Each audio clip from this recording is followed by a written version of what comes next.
আসসালামু আলাইকুম সবাইকে বিসিএস চ্যাম্পিয়নের পক্ষ থেকে শুভেচ্ছা এবং স্বাগতম। আশা করি সকলে ভালো আছেন এবং সুস্থ আছেন। আজকে আপনাদের সাথে আমরা আলোচনা করব ছন্দে ছন্দে বাংলা সাহিত্য, অর্থাৎ বাংলা সাহিত্যকে কিভাবে ছন্দে ছন্দে খুব ইজিলি মনে রাখা যায়, পাশাপাশি যেটা বেসিক সেটিও আলোচনা করব। অর্থাৎ এই ক্লাসে আমরা ছন্দর মাধ্যমে সাহিত্য মনে রাখার চেষ্টা করব, পাশাপাশি যেসব গুরুত্বপূর্ণ তথ্য থেকে বারংবার পরীক্ষাতে প্রশ্ন আসে সেই সমস্ত তথ্যগুলোও কিন্তু আপনাদের সাথে আলোচনা করব। তো আপনারা যারা ক্লাসটি দেখছেন একটু কাইন্ডলি কমেন্ট করে জানান যে সাউন্ড ক্লিয়ার আছে কিনা এবং খাতার পেজটি ক্লিয়ারলি দেখা যায় কিনা। যদি সাউন্ড ক্লিয়ার থাকে এবং খাতার পেজটি ক্লিয়ারলি দেখা যায় তাহলে তাহলে কিন্তু আমরা অতি দ্রুত এই ক্লাসটি শুরু করে দেব। অতি দ্রুত এই ক্লাসটি শুরু করে দেব। তাহলে সবাই একটু কাইন্ডলি জানান যে সবকিছু ঠিক আছে কিনা। অনেকেই সালাম দিয়েছে, ওয়ালাইকুম আসসালাম, আলহামদুলিল্লাহ আমি ভালো আছি, আশা করি আপনারাও অনেক বেশি ভালো আছেন। তো চলুন আমরা আর 1 মিনিটের ভিতরেই শুরু করে দেব। যেহেতু অনেকেই মাত্র লিংক পেলো, তারা হয়তো এখনো জয়েন করতে পারেনি, তারা আসা মাত্রই আমরা ক্লাসটি শুরু করে দেব। তো বাংলা সাহিত্য আপনাদের কাছে কেমন লাগে সেটি একটু জানাবেন। আমরা ছন্দকে তো প্রাধান্য দেব, কিন্তু শুধু ছন্দটাই নয়, ছন্দর পাশাপাশি আরো অনেক কিছু থাকে যেটি নিয়ে কিন্তু আমরা আলোচনা করব। যেটি নিয়ে কি করব? আলোচনা করব। আচ্ছা, একটু বলুন তো যে রবীন্দ্রনাথ ঠাকুর তিনি কিন্তু বাংলা সাহিত্যের একটি উজ্জ্বল নক্ষত্র, কিন্তু বর্তমানে জাতীয় সঙ্গীত নিয়ে রবীন্দ্রনাথকে মানুষ অত্যন্ত নিচু চোখে দেখতেছে। তো সেই ক্ষেত্রে রবীন্দ্রনাথ আমরা পড়াবো কিনা সেটা একটু আপনারা জানান। রবীন্দ্রনাথ কিন্তু একজন গুরুত্বপূর্ণ সাহিত্যিক এবং আগে রবীন্দ্রনাথ থেকে অনেক বেশি প্রশ্ন আসতো, কিন্তু ইদানিং রবীন্দ্রনাথের প্রতি একটি বিদ্বেষ দেখছি। দ্যাটস ওয়াই যে রবীন্দ্রনাথ নিয়ে আলোচনা করতেও ভয় লাগতেছে, যে রবীন্দ্রনাথ নিয়ে আলোচনা করলে কে কখন গালিগালাজ করে। তো রবীন্দ্রনাথ নিয়ে আলোচনা করব কিনা সেটাও জানাবেন। তাহলে আমরা কাজী নজরুল এবং রবীন্দ্রনাথ, পাশাপাশি জীবনানন্দ দাশ, মীর মোশাররফ হোসেন, জহির রায়হান, এরপরে নির্মলেন্দু গুণ, এরপরে আপনার হুমায়ুন আহমেদ, এই সব কিছু কিন্তু আলোচনা করব। তো একটু কাইন্ডলি জানাবেন। অনেকে জয়েন করছে, চলুন শুরু করে দিই। আমরা সর্বপ্রথম আলোচনা করব কাজী নজরুল ইসলামকে নিয়ে। অর্থাৎ এই কাজী নজরুল ইসলাম তিনি কিন্তু আমাদের জাতীয় কবি, আমাদের প্রাণের কবি এবং বিদ্রোহী কবি। কাজী নজরুল ইসলামকে নিয়ে আমরা সর্বপ্রথম আলোচনা করব। তো তাহলে সবাই টপিকসের নাম দেন। কাজী নজরুল ইসলাম, কাজী নজরুল ইসলাম। তাহলে এইগুলো নিয়ে আমরা সর্বপ্রথম আলোচনা করব কাজী নজরুল ইসলাম সম্পর্কে। তো এই কাজী নজরুল ইসলাম, এই ক্ষেত্রে আমরা সর্বপ্রথম যে ব্যাপারটা আলোচনা করব, কাজী নজরুল ইসলামের নাম আসলে আমাদের মাথায় চলে আসে রণসঙ্গীতের ব্যাপারটি।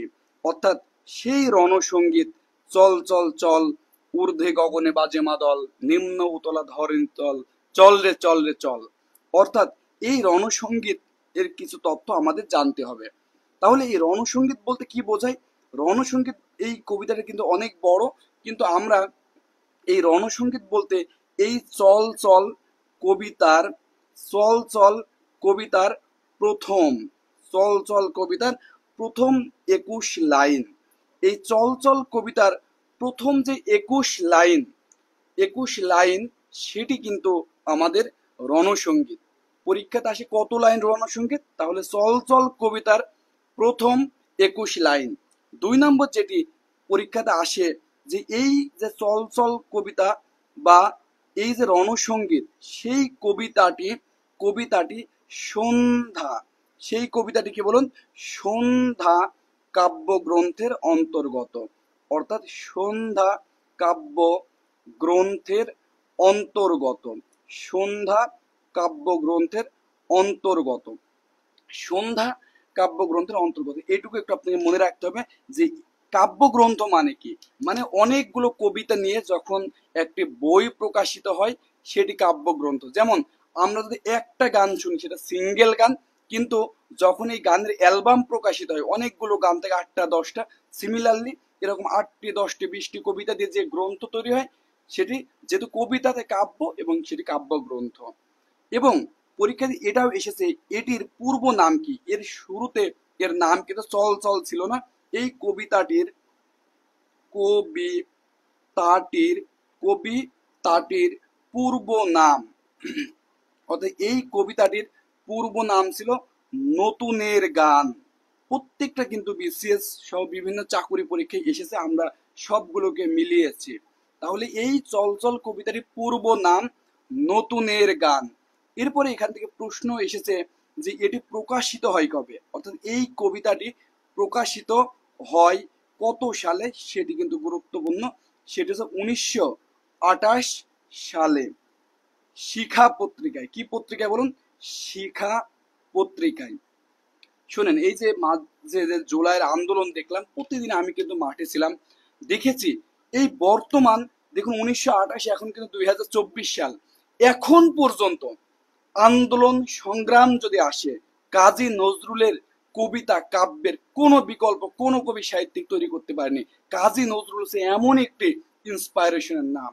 কারণ যখন সে বিদ্রোহী কবিতা পড়তাম, আমি চির দুর্দম দুর্বিনীত নৃশংস মহাপ্রলয়ের নটরাজ, আমি সাইক্লোন, আমি ধ্বংস, এসব বললে শরীরের ভিতরে একটা আলাদা আবেগ কাজ করে, যেটার কোনো কবি সাহিত্যিকের পক্ষে সম্ভব নয়। যখন আপনি পড়বেন, হ্যাঁ, যবে উৎপীড়িতের কন্দন রোল আকাশে বাতাসে ধ্বনিবে না, অত্যাচারীর খড়গ কৃপান ভীম রণভূমে রণিবে না, মহাবিদ্রোহী রণক্লান্ত, আমি সেই দিন হব শান্ত। আপনার ভিতরে সকল অত্যাচার, সকল অনিয়মকে ধ্বংস করে দেওয়ার জন্য এক অবিনাশী শক্তি তৈরি হবে। যে কবিতা কাজী নজরুল লিখেছে, এটার কোনো বিকল্প এখন পর্যন্ত তৈরি হয়নি। ফলে কাজী নজরুল আমাদের প্রেমের, দ্রোহের, সাম্যের এবং বিদ্রোহের একটি বিখ্যাত কবি। তো সেই জায়গায় আমরা বলতেছি এটি কিন্তু 1928 সালে শিখা পত্রিকায়, 1928 সালে শিখা পত্রিকায় কিন্তু এটি প্রকাশিত হয়েছিল। তাহলে রণসঙ্গীত সম্পর্কে এই 4টি বা 5টি লাইন কিন্তু আপনাকে অবশ্যই এবং অবশ্যই জানা লাগবে। এরপরে দেখুন, আপনাকে যে ব্যাপারটি পরবর্তীতে জানা লাগবে, কাজী নজরুল কিন্তু শুধু কবি ছিলেন না, তিনি কিন্তু সাংবাদিক ছিলেন।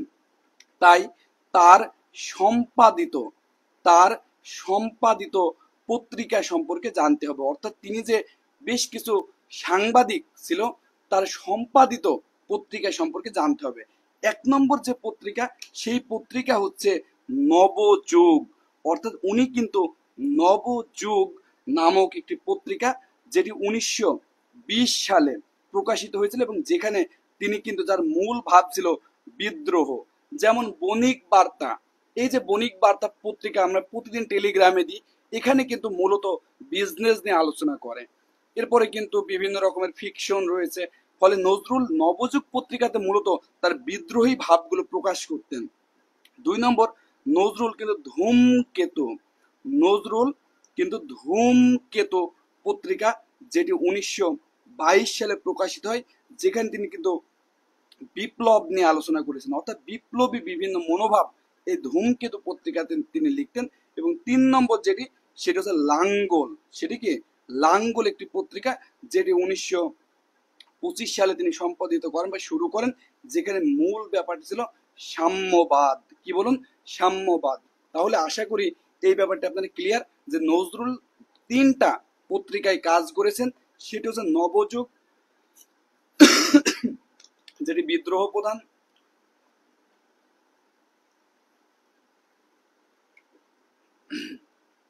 এরপর ধূমকেতু, যেটি বিপ্লব প্রধান, এবং লাঙ্গল। আপনার 3টা পত্রিকার নাম জানবেন এবং কত সালে এটি প্রকাশিত হয় সেটি কিন্তু অবশ্যই অবশ্যই জানবেন। এরপরে যেটা আমাদের জানতে হবে সেটা হচ্ছে এই নজরুল অনুবাদ অনুবাদ গ্রন্থ, অর্থাৎ নজরুল কিন্তু অনেকগুলো অনুবাদ গ্রন্থ রয়েছে। অর্থাৎ তিনি অন্যান্য ভাষা থেকে এইগুলো বাংলা ভাষায় কিন্তু অনুবাদ করেছেন। তার ভিতরে 1 নম্বর যেটি আছে সেটি হচ্ছে রুবাইয়াত। আপনাদের পরিচিত অনেকের নামই দেখবেন যে আছে রুবাইয়াত, অনেকের নাম আছে দেখবেন রুবাইয়াত। তাহলে এই রুবায়াত ই ওমর, রুবায়াত ই ওমর খৈয়াম, অর্থাৎ এই রুবায়াত মানে কি শোনেন, 2 লাইনের কবিতা, 2 লাইনের কবিতাকে রুবি বলা হয়। তো রুবায়াত ই ওমর খৈয়াম, অর্থাৎ ওমর খৈয়ামের লেখা যে রুবায়াত বা রুবি ছিল সেইগুলিকে তিনি বাংলায় অনুবাদ করেছেন। এরপরে তিনি অনুবাদ করেছেন রুবাইয়াত, রুবাইয়াত ই হাফিজ, অর্থাৎ কবি হাফিজের কিন্তু যে অনুবাদ তিনি কিন্তু সেটি করেছেন। এবং 3 নম্বর যেটি যেটি অর্থাৎ নজরুল একটা অসাধারণ কাজ, সেটা হচ্ছে কাব্য আমপারা। আপনারা যারা কোরআন শরীফ পড়েছেন প্রথমে কিন্তু আপনারা একটি বই পড়েন, এরপরে সেকেন্ড ধাপে কিন্তু আপনারা এই আমপারা পড়েন। কি বলেন? আমপারা। এই আমপারাতে অনেক ছোট ছোট যে সূরাগুলো আছে তার বাংলা দেওয়া আছে। তিনি নজরুল এই সূরার অনুবাদগুলোকে একেবারে কবির মানে অর্থ ঠিক রেখে কাব্যে প্রকাশ করেছিলেন। ফলে একটা অসাধারণ কাজ করেছিলেন তিনি এই কাব্য আমপারাতে। অর্থাৎ আমপারায় যে সূরাগুলো রয়েছে সেগুলো বাংলা অর্থ ঠিক রেখে তিনি কিন্তু কি করেছিলেন, তিনি কিন্তু অর্থ ঠিক রেখে সেটাকে কাব্যের মাধ্যমে সেটিকে ফুটিয়ে তুলেছিলেন। ফলে নজরুলের এই অনুবাদ গ্রন্থগুলো অত্যন্ত ইম্পর্টেন্ট। এরপরে যেটি ইম্পর্টেন্ট সেটা হচ্ছে নজরুল খুব কম সংখ্যক উপন্যাস লিখেছিলেন। অর্থাৎ তিনি কিন্তু সব্যসাচী লেখক। অর্থাৎ নজরুল কিন্তু সব্যসাচী মানে যিনি সাহিত্যে সকল শাখায় অবদান রেখেছে, গান, কবিতা, এরপরে আপনার কি বলবো, আপনার উপন্যাস, নাটক, সকল শাখায় নজরুলের অবদান ছিল। তিনি একজন সব্যসাচী লেখক। তার উপন্যাসগুলোকে কিভাবে 1 সেকেন্ডে মনে রাখা যায় সেই টেকনিকের নাম হচ্ছে বাকুম। টেকনিকের নাম কি? বাকুম। বাকুম মানে কি? এই যে পায়রা, বাক বাকুম পায়রা, মাথায় দিয়ে টায়রা, সেই বাকুম। এই বাকুম থেকে আপনি মনে রাখতে পারবেন এই বা ফর বাঁধন হারা, তাই না? আমরা সেই ছোটবেলায় পড়েছিলাম মনটা চির বাঁধন হারা পাখির মতো উড়ান্ত, সেই বাঁধন হারা। এই কু ফর কুহেলিকা, কুহেলিকা মানে কুয়াশা, হ্যাঁ, কুহেলিকা। এবং এই ম ফর মৃত্যু ক্ষুধা, ম ফর কি? মৃত্যু ক্ষুধা। অর্থাৎ এই যে তিনটি আমরা 1 সেকেন্ডে মনে রাখতে পারবো যে বাকুম নজরুলের 3টা উপন্যাস, বা ফর বাঁধনহারা, কু ফর কুহেলিকা এবং মৃত্যু ক্ষুধা, ম ফর কি? মৃত্যু ক্ষুধা। এই 3টার বাইরেও আপনাকে এই কবিতার সরি এই উপন্যাসের কিছু ভিতরের কিছু তথ্য আপনাকে অবশ্যই এবং অবশ্যই জানতে হবে, মনে রাখতে হবে। কাজী নজরুল ইসলাম কিন্তু বর্তমান সময়ে অনেক বেশি ইম্পর্টেন্ট, কারণ নজরুল কিন্তু এই বিপ্লবের মাধ্যমে অনেক বেশি মানুষকে নাড়া দিয়েছেন এবং অনেক বেশি মানুষকে ইন্সপায়ার করেছেন। ফলে এখন বেশি ইম্পর্টেন্ট এই বাঁধন হারা। তাহলে এই বাঁধন হারা সম্পর্কে আপনি যে যে তথ্য জানতে হবে সেটি হচ্ছে এটি নজরুলের, এটি নজরুলের প্রথম উপন্যাস। এটি নজরুলের কি? প্রথম উপন্যাস। অর্থাৎ নজরুলের প্রথম উপন্যাস কি? সেটি কিন্তু আপনার বাঁধনহারা। এরপরে যেটা জানতে হবে যে বাংলা সাহিত্যে, শুনুন প্রত্যেকটা লাইন থেকে কিন্তু প্রশ্ন হয়েছে, বাংলা সাহিত্যের প্রথম প্রথম পত্র পত্র উপন্যাস। অর্থাৎ তিনি এই যে বাঁধনহারা এটি কিন্তু বাংলা, আচ্ছা লিখে রাখা আমার কাছে আছে মুস্তাফিজুর রহমান, কিন্তু সেটা যদি লিখি তাহলে আপনার ক্লাসে খুব ফাস্ট হয়ে যাবে আর কি। এটা একটু দেখুন, এটি নজরুলের প্রথম উপন্যাস, এটি বাংলা সাহিত্যে প্রথম পত্র উপন্যাস। প্রথম পত্র উপন্যাস মানে এই উপন্যাসে অনেকগুলো পত্র আছে। পরীক্ষাতে আপনার এটাও এসেছে যে কতটি পত্র আছে। মনে রাখবেন এতে 18টি, এতে 18টি পত্র আছে। অর্থাৎ এখানে কতটি পত্র আছে? 18টি পত্র আছে। এরপরে এটা আসে, এটা কোন পত্রিকায় প্রকাশিত হয়েছিল? তখন আপনাকে বলতে হবে এটি মুসলিম ভারত, এটি মুসলিম ভারত পত্রিকায়, মুসলিম ভারত পত্রিকায় ধারাবাহিকভাবে, ধারাবাহিকভাবে ধারাবাহিকভাবে প্রকাশিত হয়। অর্থাৎ এটি মুসলিম ভারত পত্রিকায় ধারাবাহিকভাবে প্রকাশিত হয়। এরপরে যেটা এখান থেকে আপনাকে জানতে হবে, এই গ্রন্থটা আপনারা জানেন বিভিন্ন বই যারা লেখে তারা কিন্তু এটা উৎসর্গ করে একে অপরকে। তো এটি তাহলে এই জন্য আপনি মনে রাখবেন গ্রন্থটি অথবা উপন্যাসটি উৎসর্গ করেন, গ্রন্থটি উৎসর্গ করেন করেন কবির প্রিয় বন্ধু, কবির প্রিয় বন্ধু, গ্রন্থটি উৎসর্গ করেন কবির প্রিয় বন্ধু নলিনী, নলিনী কান্ত সরকারকে, নলিনী কান্ত সরকারকে। অর্থাৎ গ্রন্থটি উৎসর্গ করে কাকে বলুন? কবির প্রিয় বন্ধু নলিনীকান্ত সরকারকে। এরপর আপনাকে এখান থেকে আরো দুটো জিনিস অবশ্যই জানতে হবে যদি বিসিএস পরীক্ষা দেন। বিসিএস পরীক্ষাতে আপনারা জানেন সাহিত্য থেকে 15 মার্কের প্রশ্ন আসে, ফলে এটা হিউজ মার্ক কিন্তু এখানে আসে। এই বাঁধনারা উপন্যাসের নায়ক, নায়ক নুরুল হুদা, নায়ক কে বলুন? নুরুল হুদা। এবং এক্ষেত্রে অন্যান্য চরিত্র, উপন্যাসটা একটা সিনেমার মতো, অন্যান্য চরিত্র, এখানে মূল নায়ক নুরুল হুদা, অন্যান্য চরিত্রের ভিতরে আছে রবিউল, রবিউল নামে একজন আছে, আছে রাবেয়া, রবিউল, রাবেয়া, মাহবুবা প্রমুখ, মাহবুবা ইটিসি। তাহলে এই কয়েকটি জানলে আপনি এই বাঁধনারা সম্পর্কে আপনি ক্লিয়ার কনসেপ্ট পাবেন। আচ্ছা, তাহলে আপনারা বলুন, এই লিখে না পড়ি আমার কাছে লেখা আছে সেটা দেখে কি পড়াবো? লিখে পড়ে অনেকে বলতেছেন অনেক বেশি সময় লাগবে। যদি আমার কাছে লেখা আছে, যদি বলেন যে ভাই লিখে পড়াবো না, আপনার কাছে যেটা লেখা আছে সেটা থেকে আপনি বুঝিয়ে দেন তাও হবে, তো সেটুকু করা যাবে, তাহলে ফাস্ট হবে আর কি। আর যদি লিখি সময় লাগবে, তবে আপনার একটু ধীরে যাবে আর কি। তো আপনার দু একজন একটু কাইন্ডলি দ্রুত কমেন্ট করে জানান যে এইভাবে পড়াবো না যেটা লেখা আছে সেখান থেকে রিডিং পড়িয়ে আপনাদের ব্যাপারটা বুঝিয়ে দেবো। আচ্ছা, কেউ না কেউ হা বলতেছে, এটা তো তাহলে কনফিউজ হয়ে গেলাম যে আসলে কি করব। দ্রুত দ্রুত, কারণ অনেকেই মানে দুই রকম বলতেছে। আচ্ছা, তাহলে লিখে পড়ালেই ভালো, এটার পক্ষে বেশি, গুড গুড, ওকে। যদি লিখে পড়াটা ভালো, এটার পক্ষে মানুষ বেশি আছে, ফলে আপনাদের মতামতকেই কিন্তু কি হবে। এরপরে দেখুন 2 নম্বর যেটি, সেটা হচ্ছে মৃত্যু ক্ষুধা।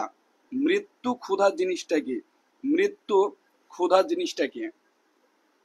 তো এই যে মৃত্যু ক্ষুধা, এটি কিন্তু দেখুন তার কিন্তু আরেকটি উপন্যাস। এটি কিন্তু নজরুলের শ্রেষ্ঠ উপন্যাস, অর্থাৎ নজরুল 3টি উপন্যাস লিখেছেন, কিন্তু এই নজরুলের শ্রেষ্ঠ যদি বলি, শ্রেষ্ঠ যদি বলি, তাহলে শ্রেষ্ঠ উপন্যাস, নজরুলের শ্রেষ্ঠ উপন্যাস কি বলুন? মৃত্যু ক্ষুধা। এরপরে দেখুন এই ক্ষেত্রে এখানে নায়ককে, এইগুলো কিন্তু অবশ্যই মনে রাখতে হবে যে এই মৃত্যু ক্ষুধার যে নায়ক, সে নায়ক কিন্তু আনসার। এই যে তুমি কে আমি কে, আনসার, আনসার সেই আনসার না, এখানে একজন যে নায়ক তার নাম কিন্তু আনসার। এবং নায়িকা, এবং নায়িকা হচ্ছে মেজ বউ, নায়িকা কি? মেজ বউ। জাস্ট এই দুটা জিনিস মনে রাখলেই হবে যে মৃত্যু ক্ষুধা এটা নজরুলের শ্রেষ্ঠ উপন্যাস, এটা সবথেকে গুরুত্বপূর্ণ তথ্য। মৃত্যু ক্ষুধার নায়ক আনসার এবং নায়িকা মেজ বউ। লাস্ট যেটা, সেটা কুহেলিকা, এটা কিন্তু তার আরেকটি উপন্যাস, এটি কিন্তু কুহেলিকা। এখানে জাস্ট এটুকু জানলে হবে। এই কুহেলিকার মূল চরিত্র, কুহেলিকার মূল চরিত্র জাহাঙ্গীর, কুহেলিকার মূল চরিত্র কি? জাহাঙ্গীর। তো তাহলে এই তথ্যগুলো জানলেই চলবে, যেহেতু তার 3টা উপন্যাস। মনে রাখার উপায় কি? বাকুম, মনে রাখার উপায় কি? বাকুম, শেষ। তাহলে আপনারা জানেন যে নজরুল কিন্তু একজন বিখ্যাত প্রখ্যাত নাট্যকার ছিলেন, তিনি কিন্তু অনেক গুরুত্বপূর্ণ নাটক লিখেছেন। এত মজা করে নাটকগুলো আমরা এখন শিখে ফেলবো, ছন্দে ছন্দে কিভাবে নাটকগুলো শেখা যায় সেটা একটু দেখুন। অর্থাৎ এখন যে ব্যাপারটা নিয়ে আমরা আলোচনা করব সেটি হচ্ছে এই কাজী নজরুল ইসলামের নাটক, কি বলুন? নাটক, অর্থাৎ তিনি কি কি নাটক লিখেছেন। তাহলে এই ক্ষেত্রে আমরা বলে দিচ্ছি, প্রথমেই মনে রাখার যে টেকনিক, সেই টেকনিক এবং টেকনিক ভেদে কিভাবে আলাদা করতে হবে সেটাও দেখাবো। তাহলে দেখুন তার নাটকগুলো মনে রাখার যে কৌশল, সেটি হচ্ছে বনে বেদে, দেখুন বনে বেদে আলেয়া, বনে বেদে আলেয়া ও মধুমালা। আমি প্রথমে লিখে নিই, দেখুন খুব সহজে আপনারা বুঝতে পারবেন। বনে বেদে আলেয়া ও মধুমালা, তারা ঝিলিমিলি, তারা ঝিলিমিলি শাড়ি পরে। তাহলে বনে বেদে আলেয়া ও মধুমালা ঝিলিমিলি শাড়ি পরে পুতুলের বিয়েতে গেল, পুতুলের বিয়েতে গেল। তাহলে দেখুন খুবই সহজ। শুনেন, যতই গরিব হোক এবং যতই আপনার নিম্ন পর্যায়ে মানুষ হোক, তারা যখন বিয়ের বাড়িতে যায় তারা কিন্তু একটু সেজে গুজে যাওয়ার চেষ্টা করে। তো এই বনে বেদে, বেদে মানে কি, ওই যে বেদের মেয়ে জ্যোৎস্না দেখেছে না, বনে বেদে এমন আছে। তো সেই বনে বেদে, সে বনে বেদেটার নাম কি, আলেয়া, আর তার বান্ধবী সেও বেদে, মধুমালা। তাহলে বনে বেদে আলেয়া ও মধুমালা এই দুটা মেয়ে ঝিলিমিলি শাড়ি পরে, যেহেতু বিয়েতে যাবে তাই একটু খুব চকচকে ঝিলিমিলি শাড়ি পরে তাদেরই একজন আত্মীয় পুতুলের বিয়েতে গেল। কি এমন কঠিন কথা? সব একটু আমার সাথে বলার চেষ্টা করুন। বনে বেদে আলেয়া ও মধুমালা এই দুটা মেয়ে তারা সুন্দর করে ঝিলিমিলি শাড়ি পরে পুতুলের বিয়েতে গেল।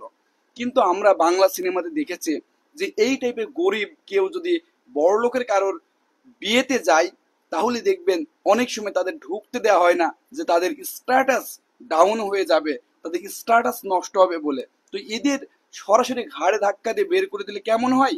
তো সেখানে একজন লোক আছে দুষ্টু প্রকৃতির, সেখানে সেখানে বিদ্যাপতি, এই বিদ্যাপতি দায়িত্ব নিল এইসব বেদেদের ঢুকতে দেওয়া যাবে না। সেখানে বিদ্যাপতি এই মেয়ে দুটাকে ভূতের ভয়, মেয়েরা তো ভূত দেখে ভয় পায়, তাই ভয় দেখিয়ে ভূতের ভয় দেখিয়ে সেতু বন্ধ করে দিল। সেতু বন্ধ করে দিল। তার মানে এরা যাওয়ার পথে যে একটা পদ্মা সেতুর মধ্যে একটা সেতু আছে, সেই সেতু কিন্তু এরা বন্ধ করে দিল। অনেকে বলছে সাউন্ড চলে গেছে, এটা কি সত্য? সাউন্ড চলে গেছে কিনা এটা একটু আপনারা জানাবেন। তাহলে আমরা বলতেছি যে বনে বেদে আলেয়া ও মধুমালা তারা ঝিলিমিলি শাড়ি পরে পুতুলের বিয়েতে গেল এবং সেখানে বিদ্যাপতি ভূতের ভয় দেখিয়ে সেতু বন্ধ করে দিল। সেতু বন্ধ করে দিল। আশা করি ক্লিয়ার, অর্থাৎ তাদেরকে ঢুকতে দেবে না। এর দ্বারা আসলে কি কি নাটক মনে রাখবো? শুনেন, আমি একটা কথা বলি যে আমি আমার এই টেকনিকগুলোতে একদম অপ্রয়োজনীয় শব্দ একটাও নিয়ে আসি না, একটাও না। আমরা এমন ভাবে টেকনিকগুলো বানিয়েছি যেন কোনো অপ্রয়োজনীয় শব্দ যেন এখানে না আসে। তাহলে 1 নম্বর দেখুন, এই বনে বেদে মানে বনে বেদেই নামেই কিন্তু একটি নাটক রয়েছে। এই আলেয়া, আলিয়া নামেই কিন্তু একটি নাটক রয়েছে। বাট আলেয়া একটি গীতি নাট্য, গীতি নাট্য। শুনেন, গীতি নাট্য মানে কি? মানে এইভাবে দেখবেন কাব্যনাট্য, গীতি নাট্য, নৃত্য নাট্য, ঠিক আছে?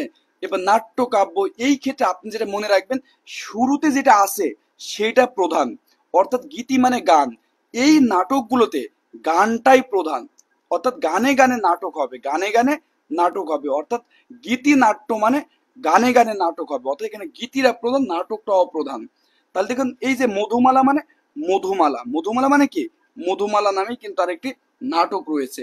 এরপর দেখুন ঝিলিমিলি মানে এই ঝিলিমিলি নামেই কিন্তু তার একটি নাটক রয়েছে। আমরা কোনো এক্সট্রা শব্দ নিয়ে আসি না। এরপর দেখুন শাড়ি পরে পুতুলের বিয়েতে গেল মানে পুতুলের বিয়ে, এই পুতুলের বিয়ে নামেই কিন্তু তার একটি নাটক রয়েছে। এরপরে আপনারা দেখুন যে বিদ্যাপতি, সেখানে বিদ্যাপতি নামে একজন বেয়াদব এই দুইটা মেয়েকে কিন্তু সেই ভূতের ভয় দেখে এই বিয়ের যেন না যায় সেই জন্য বাধা দিয়েছে। এই যে বিদ্যাপতি মানে বিদ্যাপতি। এরপরে ভূতের ভয় মানে ভূতের ভয় নামে একটি নাটক রয়েছে এবং সেতু বন্ধ মানে এই সেতু বন্ধ নামেই কিন্তু কি নাটক রয়েছে। অর্থাৎ এই নামগুলোকেই আমরা জাস্ট অর্গানাইজ করেছি যেন অতিরিক্ত কোনো শব্দ আপনাকে মনে না রাখতে হয়। শেষবারের মতো বলতেছি, দুজন মেয়ে, গরিব মেয়ে, তারা বেদের কাজ করে। বনে বেদে আলেয়া ও মধুমালা তারা যেহেতু বিয়েতে যাচ্ছে, ঝিলিমিলি শাড়ি পরে তাদের পরিচিত পুতুলের বিয়েতে গেল। তারা যেন যেতে না পারে এই জন্য সেখানে বিদ্যাপতি ভূতের ভয় দেখিয়ে সেতু বন্ধ করে দিল। একটু প্লিজ কাইন্ডলি কমেন্ট করে জানাবেন যে এইটুকু আপনাদের মনে থাকবে কিনা। এইটুকু যদি মনে থাকে তাহলে কিন্তু আমরা মানে অন্য জায়গায় চলে যাব। হ্যাঁ, তো এরপরে দেখুন এখানে আরেকটি গুরুত্বপূর্ণ কথা, এইগুলো বাদেও তার কিছু নাটক রয়েছে, এই জন্য একটু আলাদা করে লিখেছি। তার একাগ্র নাটক, অর্থাৎ এইসব নাটকগুলো একা একাই মানে বেশি মানে একক চরিত্র প্রভাব বেশি। তার একাগ্র নাটক রয়েছে বাসন্তিকা, বাসন্তিকা ও বিষ্ণুপ্রিয়া, বিষ্ণুপ্রিয়া, বাসন্তিকাও কি বিষ্ণুপ্রিয়া। অর্থাৎ বুঝতে পারছেন, একা একা পেতে চাই কাকে, প্রিয়াকে, বিষ্ণুপ্রিয়া, যার নাম হচ্ছে বাসন্তিকা। এবার মনে রাখতে পারবেন। এছাড়াও দেখুন কাজী নজরুল ইসলামের কিছু নাটক রেকর্ড করা হয়েছিল। এই রেকর্ড নাটক হিসাবে যার যেগুলো আছে তার ভিতরে আছে ঈদ, অর্থাৎ ঈদেই কিন্তু বেশিরভাগ নাটক বা সিনেমাগুলো রিলিজ করা হয়। এরপরে ঈদ শুধু করলে, এই যে যাদের জন্মাষ্টমী আছে তারা তো রাগ করবে, তাই জন্মাষ্টমী এটাও কিন্তু একটা উৎসব, সেই সম্পর্কে কিন্তু আছে। ঈদের সময় কিন্তু আমরা দেখি যে এই বাঙালির ঘরে হিন্দি গান চলে। এটা দিয়ে তিনি একটা নাটক লিখেছেন যে বাঙালির ঘরে হিন্দি গান। এবং বাচ্চাদের জন্য একটি নাটক লিখেছেন, সেটাতে বিলাতি ঘোড়ার বাচ্চা, আর নেই, হ্যাঁ, বিলাতি ঘোড়ার বাচ্চা, বিলাতি ঘোড়ার বাচ্চা। তাহলে আশা করি এই ব্যাপারটি আপনাদের ক্লিয়ার হয়েছে যে এখানে কি কি ছিল, সেই ব্যাপারটা আশা করি আপনাদের ক্লিয়ার হয়েছে। এটা যদি আপনাদের ক্লিয়ার হয়ে যায়, সেই ক্ষেত্রে আমরা যে ব্যাপারটি পড়াবো সেটি হচ্ছে গল্প গ্রন্থ। একাগ্র মানে এই সব নাটকে একক যে চরিত্র, মানে তার প্রভাবটা বেশি। এটা যদি ক্লিয়ার হয়ে যায়, চলুন এখন আমরা গল্প গ্রন্থ পড়াবো। গল্প গ্রন্থ মানে অনেকগুলো গল্প নিয়ে যে বই তৈরি হয়েছে সেই বই। অর্থাৎ এখন আমরা আলোচনা করব নজরুলের গল্প গ্রন্থ নিয়ে, অর্থাৎ নজরুলের গল্প গ্রন্থগুলো নিয়ে, তার কি কি গল্প গ্রন্থ রয়েছে। তো এই ক্ষেত্রে মনে রাখার টেকনিকটা কি, তার অনেকগুলো গল্প গ্রন্থ রয়েছে, তা সেগুলো মনে রাখার টেকনিক হচ্ছে জিনের বাদশা। মানে কেউ যখন খুব মানে আপনার বদমাইশি করে তখন কিন্তু বলে ভাই ও কি মানুষ নাকি, ও হচ্ছে জিনের বাদশা, মানে শয়তানের চেয়েও বড় শয়তান। সেই জিনের বাদশা কে, শিউলি। অর্থাৎ শিউলি যে একটা মেয়ে, সে একদম জিনের বাদশা, মানে চরম বদমাইশ। সে জিনের বাদশা শিউলি, সে দেখুন কেমন বদমাইশি করে। সে পদ্মা গোখরা, অর্থাৎ তার কাছে একটা সাপ আছে, যে সাপের নাম কি পদ্মা গোখরার সবল সবল দিয়ে ব্যথা দান করে, পদ্মা গোখরা সবল দিয়ে ব্যথা, সরি আকারটা হবে না, ব্যথা দান করে, ব্যথা দান করে, সরি একটু সরি, পদ্মা গোখরা সবল দিয়ে রক্ত বের করে, রক্ত বের করে করে ব্যথা দান করলো, রক্ত বের করে ব্যথা দান।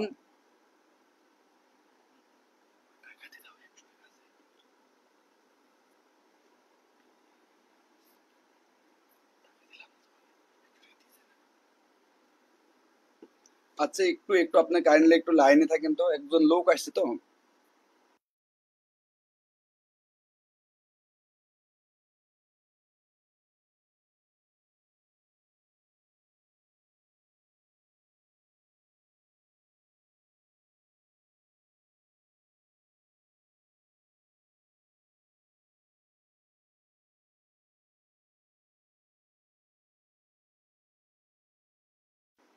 হ্যাঁ চলে আসছে। তো তাহলে দেখুন খুব মজা করে এটা পড়া যাবে যে জিনের বাচ্চা মানে চরম দুষ্টু, সেই মেয়েটির নাম শিউলি। তার কাছে একটা সাপ আছে। আপনাদের ভিতরে অনেকেই দেখবেন যে তার কাছে কোনো সাপ থাকলে, তার কাছে কোনো ছুরি থাকলে, হুট করে আপনার পাশে বসে আছে, এরপর দেখবেন যে আপনাকে একটা ঠোকা মেরে আপনার রক্ত বের করে আপনাকে ব্যথা দান করেছে, অর্থাৎ আপনাকে ব্যথা দিয়েছে। অর্থাৎ এই যে ব্যাপারটি যে জিনের বাচ্চা, সেই শিউলি, তার কাছে একটা সাপ আছে, আপনি বসে আছেন, আপনাকে ওই সাপ দিয়ে একটা সবল দিয়ে দিল। সেইটা সবল দিয়ে, আপনার সবল দিলে কিন্তু রক্ত বের হবে, সাপে সবল দিলে কি হবে, রক্ত বের হবে। সেই রক্ত বের করে আপনাকে ব্যথা দান করলো। মনে থাকবে কিনা প্রিয় ভাই এবং বোনেরা, যে শিউলি সে খুবই বদমাই, সে জিনের বাচ্চা, এবং সে তার কাছে সাপ আছে, সেই সাপের নাম পদ্মা গোখরা। সে পদ্মা গোখরা দিয়ে আপনাকে একটা সবল দিয়েছে। যারা দুষ্টু তারা তো এমন কাজই করবে, সবল দিয়ে আপনার রক্ত বের করে দিয়েছে সাপের কামড়ে, এবং এরপরে আপনার ব্যথা লেগেছে, আপনার ব্যথা দান করেছে। আশা করি মনে থাকবে। তাহলে এটা কি কি দেখুন, এক নম্বর হচ্ছে জিনের বাদশাহ। এক নম্বর কি বলুন, জিনের বাদশাহ। দেখুন শিউলি মানে শিউলি মালা, শিউলি মানে কি শিউলি মালা, তাহলে দেখুন জিনের বাদশা শিউলি মালা, এই যে দেখুন পদ্মা গোখরা সবল দিয়ে, অর্থাৎ পদ্মা গোখরা, পদ্মা গোখরা সবল দিয়ে রক্ত বের করে, মানে এই রক্ত থেকে মনে রাখবেন রিক্তের বেদন, রক্ত থেকে কি রিক্তের বেদন, রিক্তের বেদন, এবং এই ব্যথা দান করলো মানে ব্যথার দান, ব্যথা দান করা মানে কি ব্যথার দান, ব্যথার দান। তাহলে দেখুন কত সহজে আপনি মনে রাখতে পারবেন যে জিনের বাদশা শিউলি, জিনের বাদশা শিউলি পদ্মা গোখরা সবল দিয়ে রক্ত বের করে ব্যথা দান করলো।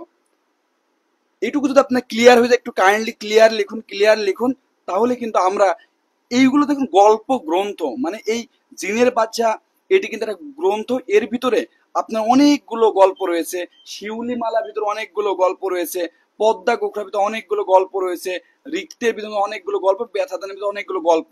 এখন দেখুন একটা গল্প গ্রন্থ অনেকগুলো গল্প থাকে, সবগুলো তো জনপ্রিয় হয় না।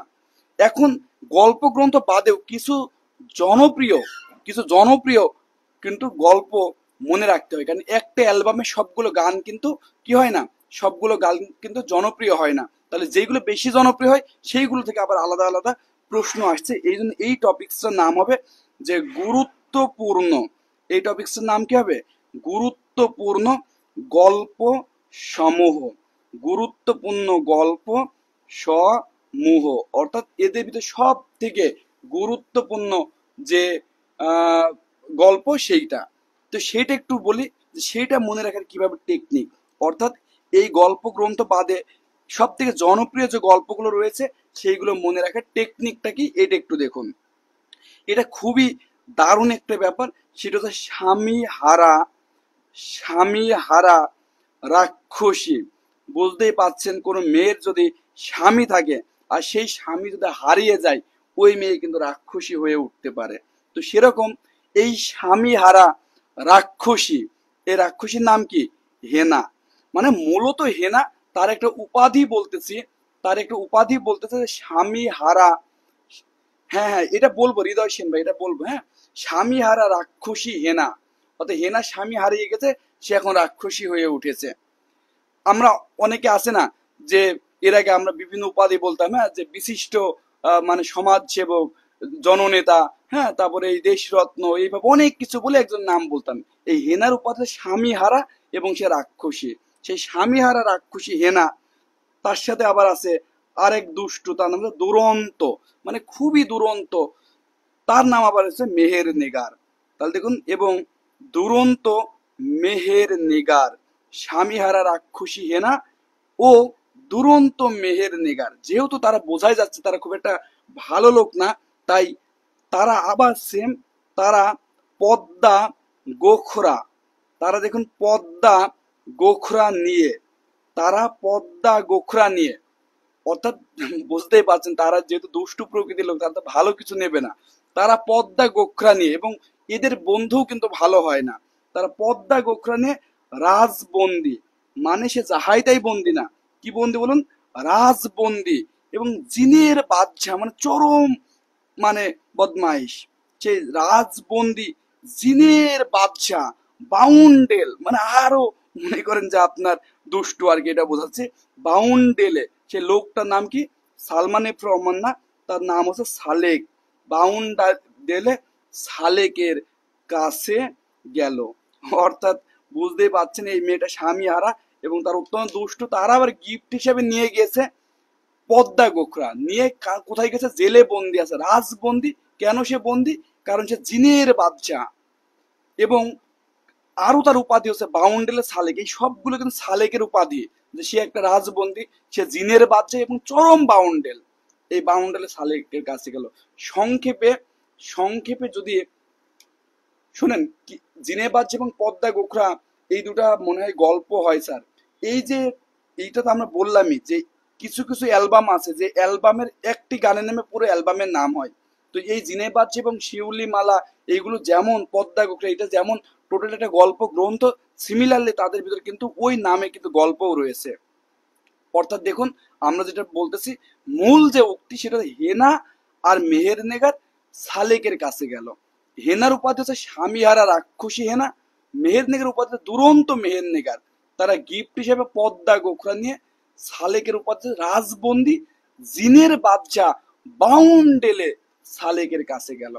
তাহলে এক নিমিষে এটা আপনারা বলুন আমার সাথে, এটাই শেষ, যে স্বামীহারা রাক্ষসী হেনা ও দুরন্ত মেহের নেগার তারা পদ্মা গোখরা নিয়ে রাজবন্দি জিনের বাদশা বাউন্ডেলে সালেকের কাছে গেল। প্রিয় ভাই এবং বোনেরা, এই ক্ষেত্রে গুরুত্বপূর্ণ যেটা, সেটা তো এই স্বামীহারা একটি গল্পের নাম, এই রাক্ষসী এটি 2 নম্বর একটি গল্পের নাম, এই দুরন্ত এই যে রাক্ষসী হেনা এটা একটি গল্পের নাম। দুরন্ত বলতে যেটা বোঝায় সেটা দুরন্ত পথিক, আমরা এটা অনেকেই পড়েছি যে দুরন্ত পথিক, দুরন্ত পথিক। এরপরে দেখুন এখানে যে গল্প সেটা হচ্ছে পদ্মা গোখরা মেহেরনেগার, এখানকার মনে করেন যে এটা 3, এটা 4, মেহেরনেগার 5 নম্বর গল্প, পদ্মা গোখরা 6 নম্বর গল্প। এই যে রাজবন্দি যেটি আছে, সেই রাজবন্দি এটা একটু বলে দিই, এই পুরোটা হচ্ছে রাজবন্দির চিঠি। এই গল্পটির নাম হচ্ছে রাজবন্দির চিঠি, এটিও কিন্তু তার একটি গুরুত্বপূর্ণ গল্প। এই যে এরপর দেখুন জিনের বাদশা এটি একটি গল্প, এবার বাউন্ডেল এটি একটি গল্প, সালেক এটি একটি গল্প। তাহলে কতগুলো গল্প আপনি মনে রাখতে পারেন? 6, এটা হচ্ছে 7, এটা হচ্ছে 8, এটা হচ্ছে 9, এটা হচ্ছে 10।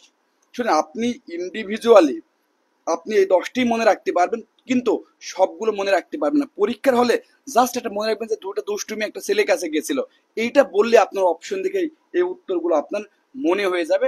যে যে মেয়ে সেটা স্বামীহারা রাক্ষসী হেনা ও দুরন্ত মেহের নেগার পদ্মা গোখরা নিয়ে রাজবন্দি জিনের বাদশা বাউন্ডেলে সালেকের কাছে গেল। প্রিয় ভাই এবং বোনেরা, এটা যদি ক্লিয়ার হয়ে যায়, একটু ক্লিয়ার লিখুন, আমাদের অনেক গল্প পড়তে হবে। এটা যদি ক্লিয়ার হয়ে যায় একটু ক্লিয়ার লিখুন। এটা যদি হয়ে যায়, এখন যেটা আমরা আলোচনা করব সেটা তো প্রবন্ধ গ্রন্থ, অর্থাৎ নজরুল কিন্তু প্রবন্ধ গ্রন্থ লিখেছে। প্রবন্ধ গ্রন্থ মানে কি? প্রবন্ধ মানে এই যে আমরা গদ্য পড়ি না, গদ্যর যে বইগুলো সেইগুলো কিন্তু এসে বা প্রবন্ধ গ্রন্থ। এই প্রবন্ধ গ্রন্থগুলো সব থেকে গুরুত্বপূর্ণ যেগুলো সেইগুলো একটু মনে রাখার টেকনিক দেখিয়ে দিচ্ছি, অর্থাৎ নজরুলের প্রবন্ধ গ্রন্থগুলো মনে রাখার টেকনিক। টেকনিকটা একটু দেখুন। দুর্দিনের যাত্রীরা, দুর্দিনের যাত্রীরা অর্থাৎ মানে খুব খারাপ সময় পার করছে এমন দুর্দিনের যাত্রীরা। এরপর আপনি মনে রাখবেন তারা মঙ্গলবারে, দুর্দিনের যাত্রীরা মঙ্গলবারে যুগবাণী যুগবাণী যুগবাণী পত্রিকায় যুগবাণী পত্রিকায় রাজবন্দির জবানবন্দি প্রকাশ করলো। তাহলে কি করলো? রাজবন্দির জবানবন্দি প্রকাশ করলো। মানে কিছুই না, মনে করেন যে আপনারা এই যে মাঝে আমরা অনেকেই কিন্তু খুব খারাপ একটা সময়ের ভিতর ছিলাম, তখন কিন্তু আমরা দুর্দিনের যাত্রী ছিলাম। আমরা কিসের যাত্রী ছিলাম?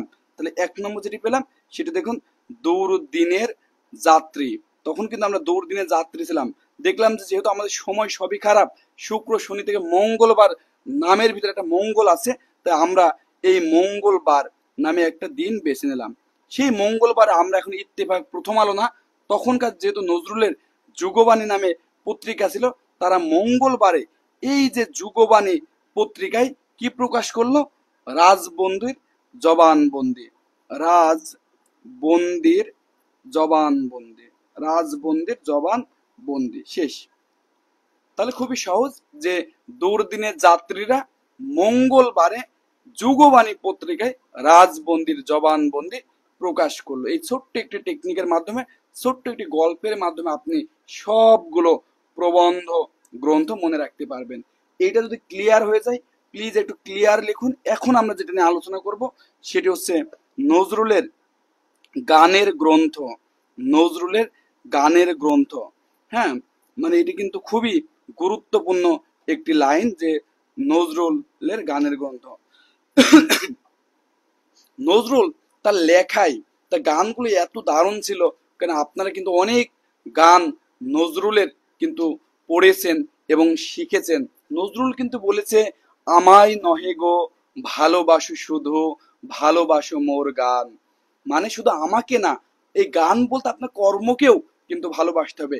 এই নজরুল কিন্তু যতগুলো ইসলামিক জনপ্রিয় গজল রয়েছে সেগুলো কিন্তু নজরুল লিখেছেন। যে তোরা দেখে যা আমেনা মায়ের কোলে, যেন মধু পূর্ণিমারও যেন চাঁদও দোলে।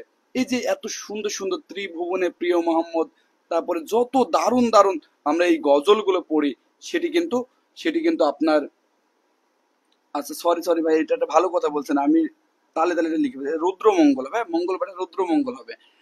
তাহলে এই যে অনেক দারুণ দারুণ যে গানগুলো, সেই গানগুলো কিন্তু নজরুল লিখেছে। তাহলে তার অনেক গান রয়েছে, তো অনেক গান রয়েছে। আমরা তার গানের গ্রন্থগুলো কি টেকনিকের মাধ্যমে মনে রাখবো, সেই টেকনিকটা একটু দেখুন। আমরা প্রথমে লিখে নিই, তারপর বুঝিয়ে দিই। আমরা বলতেছি দেখুন, চোখের চাতক সুর সাকির, চোখের চাতক সুর সাকির জুলফিকার। দেখুন, চোখের চাতক সুর সাকির জুলফিকার। এরপরে দেখুন, গুল বাগিচার বনে বসে, গুল বাগিচার বনে বসে। একটি কথা মনে হয়ে গেল, এই নজরুল এত দারুণ কিছু লিখেছে। মানে তিনি নবী সম্পর্কে এত সম্মান করছে মোহাম্মদ সাল্লাল্লাহু আলাইহি সাল্লামকে। তিনি বলেছেন, আমি যদি আরব হতাম মদিনারি পথ, ওই পথে মোর হেঁটে যেত নূর নবী হযরত। অর্থাৎ আমি যদি মানুষ না হয়ে যদি মদিনার পথ হতাম, তাহলে বিশ্বনবী হজরত মুহাম্মদ সাল্লাল্লাহু আলাইহি সাল্লাম আমার এই বুকে দিয়ে, আমার এই মাটির উপর দিয়ে হেঁটে যেত, আমার জীবন ধন্য হয়ে যেত। এত দারুণ আবেগ নিয়ে আর পৃথিবীর কোন কবি কোন মোহাম্মদ সাল্লাল্লাহু আলাইহি সাল্লাম সম্পর্কে লিখতে পেরেছে বলে আমার মনে হয় না। তিনি এত আবেগ দিয়ে এই সমস্ত গানগুলো তিনি লিখেছেন। তাহলে দেখুন, চোখের চাতক সুর সাকির জুলফিকার, তারা গুল বাগিচার বনে বসে গানের মালা। আমি গল্পটা বলে দেব, এটা লেখার পর আপনার কাছে একদম সহজ হয়ে যাবে, অনেকগুলো গ্রন্থ তো। গানের মালা বুলবুলকে, গানের মালা বুলবুলকে গীতিশ দলের রাঙ্গা জবা শুনান। তাহলে গীতিশ দলের রাঙ্গা জবা শোনান। তাহলে তাহলে এইটা একটু দেখুন যে কিভাবে, শোনেন, এই বুলবুল কিন্তু নজরুলেরই কিন্তু ছেলের নাম। এখানে আমরা একটা জিনিস দেখব যে চোখের চাতক সুর সাকির জুলফিকার, মানে মূলত মানুষটার নাম হচ্ছে জুলফিকার, এগুলো তার উপাধি। তার উপাধি কি বলুন? চোখের চাতক, তারপরে কি সুর সাকি জুলফিকার। আমরা বলি না যার কণ্ঠ খুব ভালো, বলি একদম সুরের মালা। এই জুলফিকারের উপাধি বলা হচ্ছে যে চোখের চাতক সুর সাকির জুলফিকার।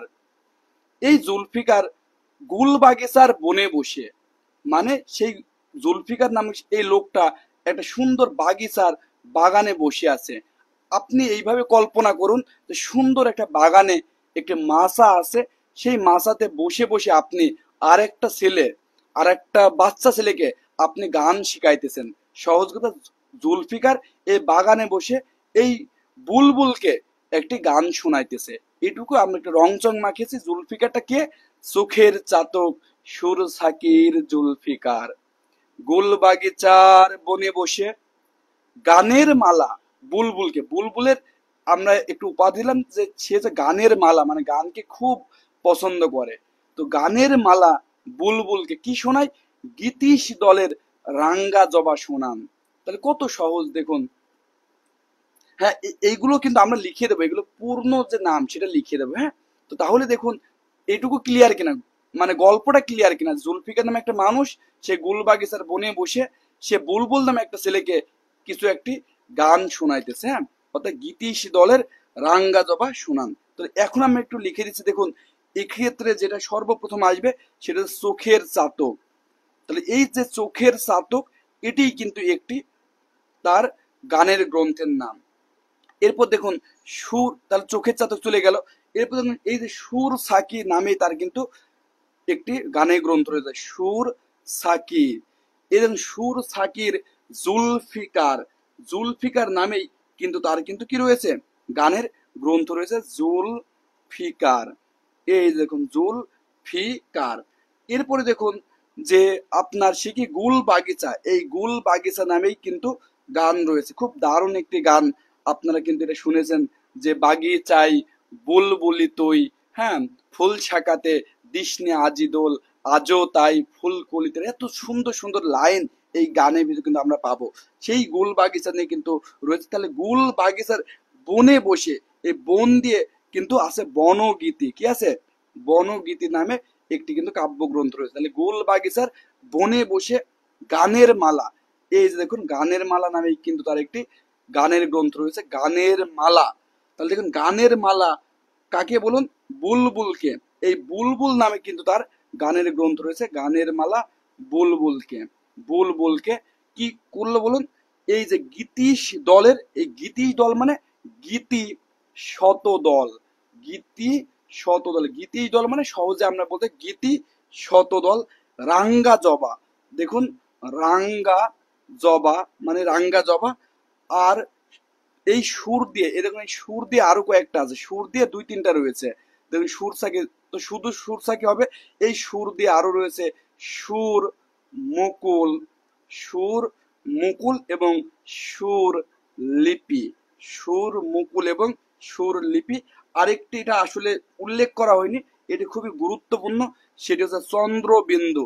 এই চন্দ্র বিন্দু এই গানটি কিন্তু, এই যে গানের গ্রন্থ এটি কিন্তু নিষিদ্ধ হয়েছিল, কি হয়েছিল নিষিদ্ধ হয়েছিল। অর্থাৎ এই চন্দ্রবিন্দু এই গানের গ্রন্থটি ব্রিটিশ সরকার নিষিদ্ধ করেছিল। তাহলে প্রিয় ভাই এবং বোনেরা, যদি এটুকু ক্লিয়ার হয়ে যায়, চোখের চাতক সুর সাকির জুলফিকার, গুলবাগিচার বনে বসে গানের মালা বুলবুলকে, গীতি শীতলে রাঙ্গা জবা শোনান, এর মাধ্যমে আপনি 3 3 6 আর 3 9 আর 2 11টি কিন্তু গানের গ্রন্থ খুব সহজেই মনে রাখতে পারবেন, খুব সহজেই মনে রাখতে পারবেন। এইটা যদি শেষ হয়ে যায়, একটু কাইন্ডলি কমেন্ট করে জানান এই 12টি ক্লিয়ার কিনা। আব্দুল মোমেন ভাই বলতেছে ক্লিয়ার। এরপরে আমরা মূল জায়গায় আসবো। মূল জায়গাটি মানে নজরুল কিন্তু বিখ্যাত কবি হিসাবে, কি হিসাবে, সেই ব্যাপারটি যেহেতু অত্যন্ত গুরুত্বপূর্ণ, তাই এই জায়গায় কিন্তু আমরা নজরুলের কাব্যগ্রন্থ নিয়ে একটু আলোচনা করব। অর্থাৎ নজরুলের কাব্যগ্রন্থটা কিন্তু অনেক বেশি ইম্পর্টেন্ট, কারণ সুরলিপি। আচ্ছা ঠিক আছে আদিল মোহাম্মদ ভাই, থ্যাংক ইউ। এইটা তাহলে দেখুন এইটা হবে কাব্য গ্রন্থ, কাব্য গ্রন্থ। এই যে নজরুলের কাব্য গ্রন্থ আছে 22টি, 22টা ইম্পর্টেন্ট। নজরুলের কাব্যগ্রন্থ 22টি, একটাও কম না, প্রত্যেকটি কাব্যগ্রন্থ কিন্তু ইম্পর্টেন্ট হবে। ক্লিয়ার? তাহলে এইটি একটু দেখুন যে কাব্যগ্রন্থ 22টি মনে রাখার টেকনিক কি, অর্থাৎ কোন টেকনিকের মাধ্যমে আপনি এই 22টি কাব্যগ্রন্থকে খুব ইজিলি মনে রাখতে পারবেন। এই ক্ষেত্রে আমরা লিখে দিই, দেখুন ছায়ানট তো আপনারা জানেন, এখানে কিন্তু গান শেখানো হয়। সেই ছায়ানটটি কিন্তু অনেকেই আপনারা গিয়েছেন হয়তো, সেই ছায়ানটের দোলন চাপা। অর্থাৎ যখন আমরা সার্জিসের নাম বলি তখন বলে ঢাবির সার্জিস, একইভাবে এই দোলন চাপা যেটি, সে আসলে মনে করুন যে কি বলুন ছায়ানটে সে পড়ে, এই জন্য বলতেছে ছায়ানটের দোলন চাপা ও প্রলয় শিখা। অর্থাৎ দোলন চাপা মেয়ে আর এই প্রলয় শিখা মনে করেন ছেলে, তারা সন্ধ্যায়, তাহলে ছায়ানটের দোলন চাপা ও প্রলয় শিখা সন্ধ্যায় কি করলো দেখুন, তারা সন্ধ্যাবেলায় কি করবে, ঝড়ের বেগে, সন্ধ্যায় ঝড়ের বেগে, ঝড়ের বেগে সিন্ধুর চক্র বাঁকে, সিন্ধুর চক্র বাঁকে। এটুকু একটু শেষ করে নি। মানে খুব সহজ যে দুজন, দুজন একটা কাপল আর কি, সহজ করে তারা ছায়ানটে পড়ে। এই জন্য বলতেছি যে ছায়ানটে দোলন চাপা ও তার বয়ফ্রেন্ড প্রলয় শিখা, তারা সারাদিন ক্লাস করেছে, যেই সন্ধ্যাবেলা হয়েছে ক্লাস শেষ হয়ে গেলে আমরা তাড়াহুড়া করে একটা রেস্ট করার জায়গায়, আড্ডা মারার জায়গায় যেমন আমরা মানে খুব দ্রুত চলে যাই, তখন বলে আরে ভাই এত দ্রুত কেন যাচ্ছে, আপনি ঝড়ের বেগে চলে যাচ্ছেন এরকম। অর্থাৎ ছায়ানটের দোলন চাপা প্রলয় শিখে তারা সন্ধ্যায়, অর্থাৎ ক্লাস শেষ করে সন্ধ্যা হয়ে গেছে আর ভালো লাগছে দ্রুত, তারা ঝড়ের বেগে সিন্ধুর চক্র বাঁকে গেল। বুঝতে পারছেন, নদীর পাশে কাপল বসে থেকে গল্প করবে, খুব মজা লাগবে, এই জন্য তারা ঝড়ের বেগে এই সিন্ধু যেটা একটা নদীর নাম, সেই সিন্ধুর চক্রবাকে, হ্যাঁ, সিন্ধুর চক্রবাকে কেন গেছে, সিন্ধুর চক্রবাকে কেন গেছে সেটাও কিন্তু আমাদের জানতে হবে। সিন্ধুর চক্রবাকে পূবের হাওয়ায়, পূবের হাওয়ায় যেহেতু নদীতে অনেক, এই যে এখন যে গরম লাগতেছে, অনেক শীতল বাতাস আসে, সেখানে পূবের হাওয়ায়, এবং যেহেতু সন্ধ্যা হয়ে গেছে, একটু পরে কিন্তু চাঁদ উঠবে, সেই নতুন চাঁদ দেখতে গেল, দেখতে গেল, মানে সহজ কথা, দুজন মানুষ নতুন চাঁদ দেখতে গেল, সেটাকে আমরা একটু রং চং মাখাবো যে তারা পড়ে ছায়ানট, কে কে, দোলন চাপা প্রলয় শিখা, তারা সন্ধ্যায় কাজকর্ম সেরে ঝড়ের বেগে সিন্ধুর চক্রবাকে গেছে। কেন? পূবের হাওয়াতে সুন্দর বাতাস আর নতুন চাঁদ উঠেছে, সেটা দেখতে গেল। কি একটি দারুণ রোমান্টিক আবহাওয়া কল্পনা করুন, আপনারা কাপড়ে এইভাবে যাচ্ছেন আর কি। এটা একটা গল্প। এর মাঝে আরেকটি ব্যাপার মনে রাখতে হবে, এদিকে অন্যদিকে, অর্থাৎ এরা তো প্রেম প্রীতি করতেছে, আপনাদের ভিতরে অনেকে প্রেম করে, কিন্তু আর একজনের দেখা যাচ্ছে লাইফ শেষ হয়ে যাইতেছে। অন্যদিকে সর্বহারা ফণি, মানে সব হারিয়ে ফেলেছে, তার নাম কি? ফণি। সর্বহারা ফণি ও নির্ঝর, সর্বহারা ফণি ও কি নির্ঝর, অর্থাৎ এই একটা কেবল ফণি একটা মেয়ে, আর নির্ঝর একটা কি ছেলে। তারা অগ্নি বীণা, তারা কি বলুন, অগ্নি বীণা ও বিষের বাঁশিতে, অগ্নি বীণা ও বিষের বাঁশিতে, অগ্নি বীণা ও বিষের বাঁশিতে সাম্যবাদী ও সাম্যবাদী ও জিনজির, সাম্যবাদী ও জিনজির নামক ভাঙার গান শোনালো। কি শোনালো বলুন? ভাঙার গান। শোনেন, নজরুলের কাব্যগ্রন্থের নাম দেখে বুঝতে পারবেন এটা নজরুলের লেখা, লেখার শব্দের ওয়েটই আলাদা। একদিকে একটা কাপল প্রেম করতেছে, আর আরেকটা কাপল, ও কিন্তু সায়ানেট থেকে যায়নি, ওরা ভাবছে না আমরা প্রেম প্রীতি করবো না, সায়ানেটে গান শিখতে আসছে, গান শেখাবো সেই গান।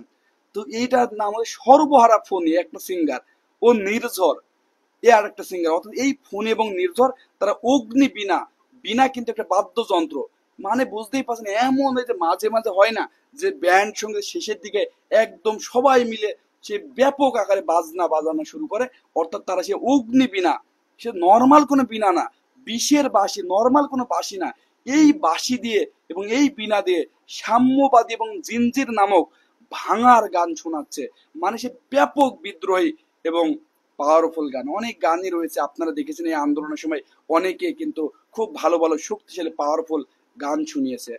তাহলে খুবই সহজ, একদল প্রেম করতেছে আর একদল ফণি ও নির্ঝর, তারা বাঁশি বীণা এবং বাঁশি, বীণাটা তো অগ্নি বীণা, বাঁশিতে বিষের বাঁশি, এবং তারা মানুষের সাম্যবাদ এবং জিঞ্জির নামক ভাঙার গান শোনালো। প্রিয় ভাই এবং বোনেরা, লাস্ট বারের মতো আমি এই ব্যাপারটা রিপিট করব। এখানে দুইটা ঘটনা রয়েছে, একটা ছায়ানটে সবাই গান শেখে, কিন্তু সেই ছায়ানটে দোলন চাপা ও প্রলয় শিখা, তারা সন্ধ্যাবেলায় অফিস শেষ করে ঝড়ের বেগে কোথায় গেল? সিন্ধুর চক্রবাকে। কেন গেল? পূবের হাওয়ায় নতুন চাঁদ দেখতে গেল। অন দ্য আদার হ্যান্ড, এইখানে আরো তো শিল্পী আছে, সে তারা সর্বহারা ফণি ও নির্ঝর, তারা অগ্নি বীণা, নর্মাল কোনো বীণা না, অগ্নি বীণা এবং বিষের বাঁশিতে সাম্যবাদ এবং জিনজিরে ভাঙার গান শোনালো।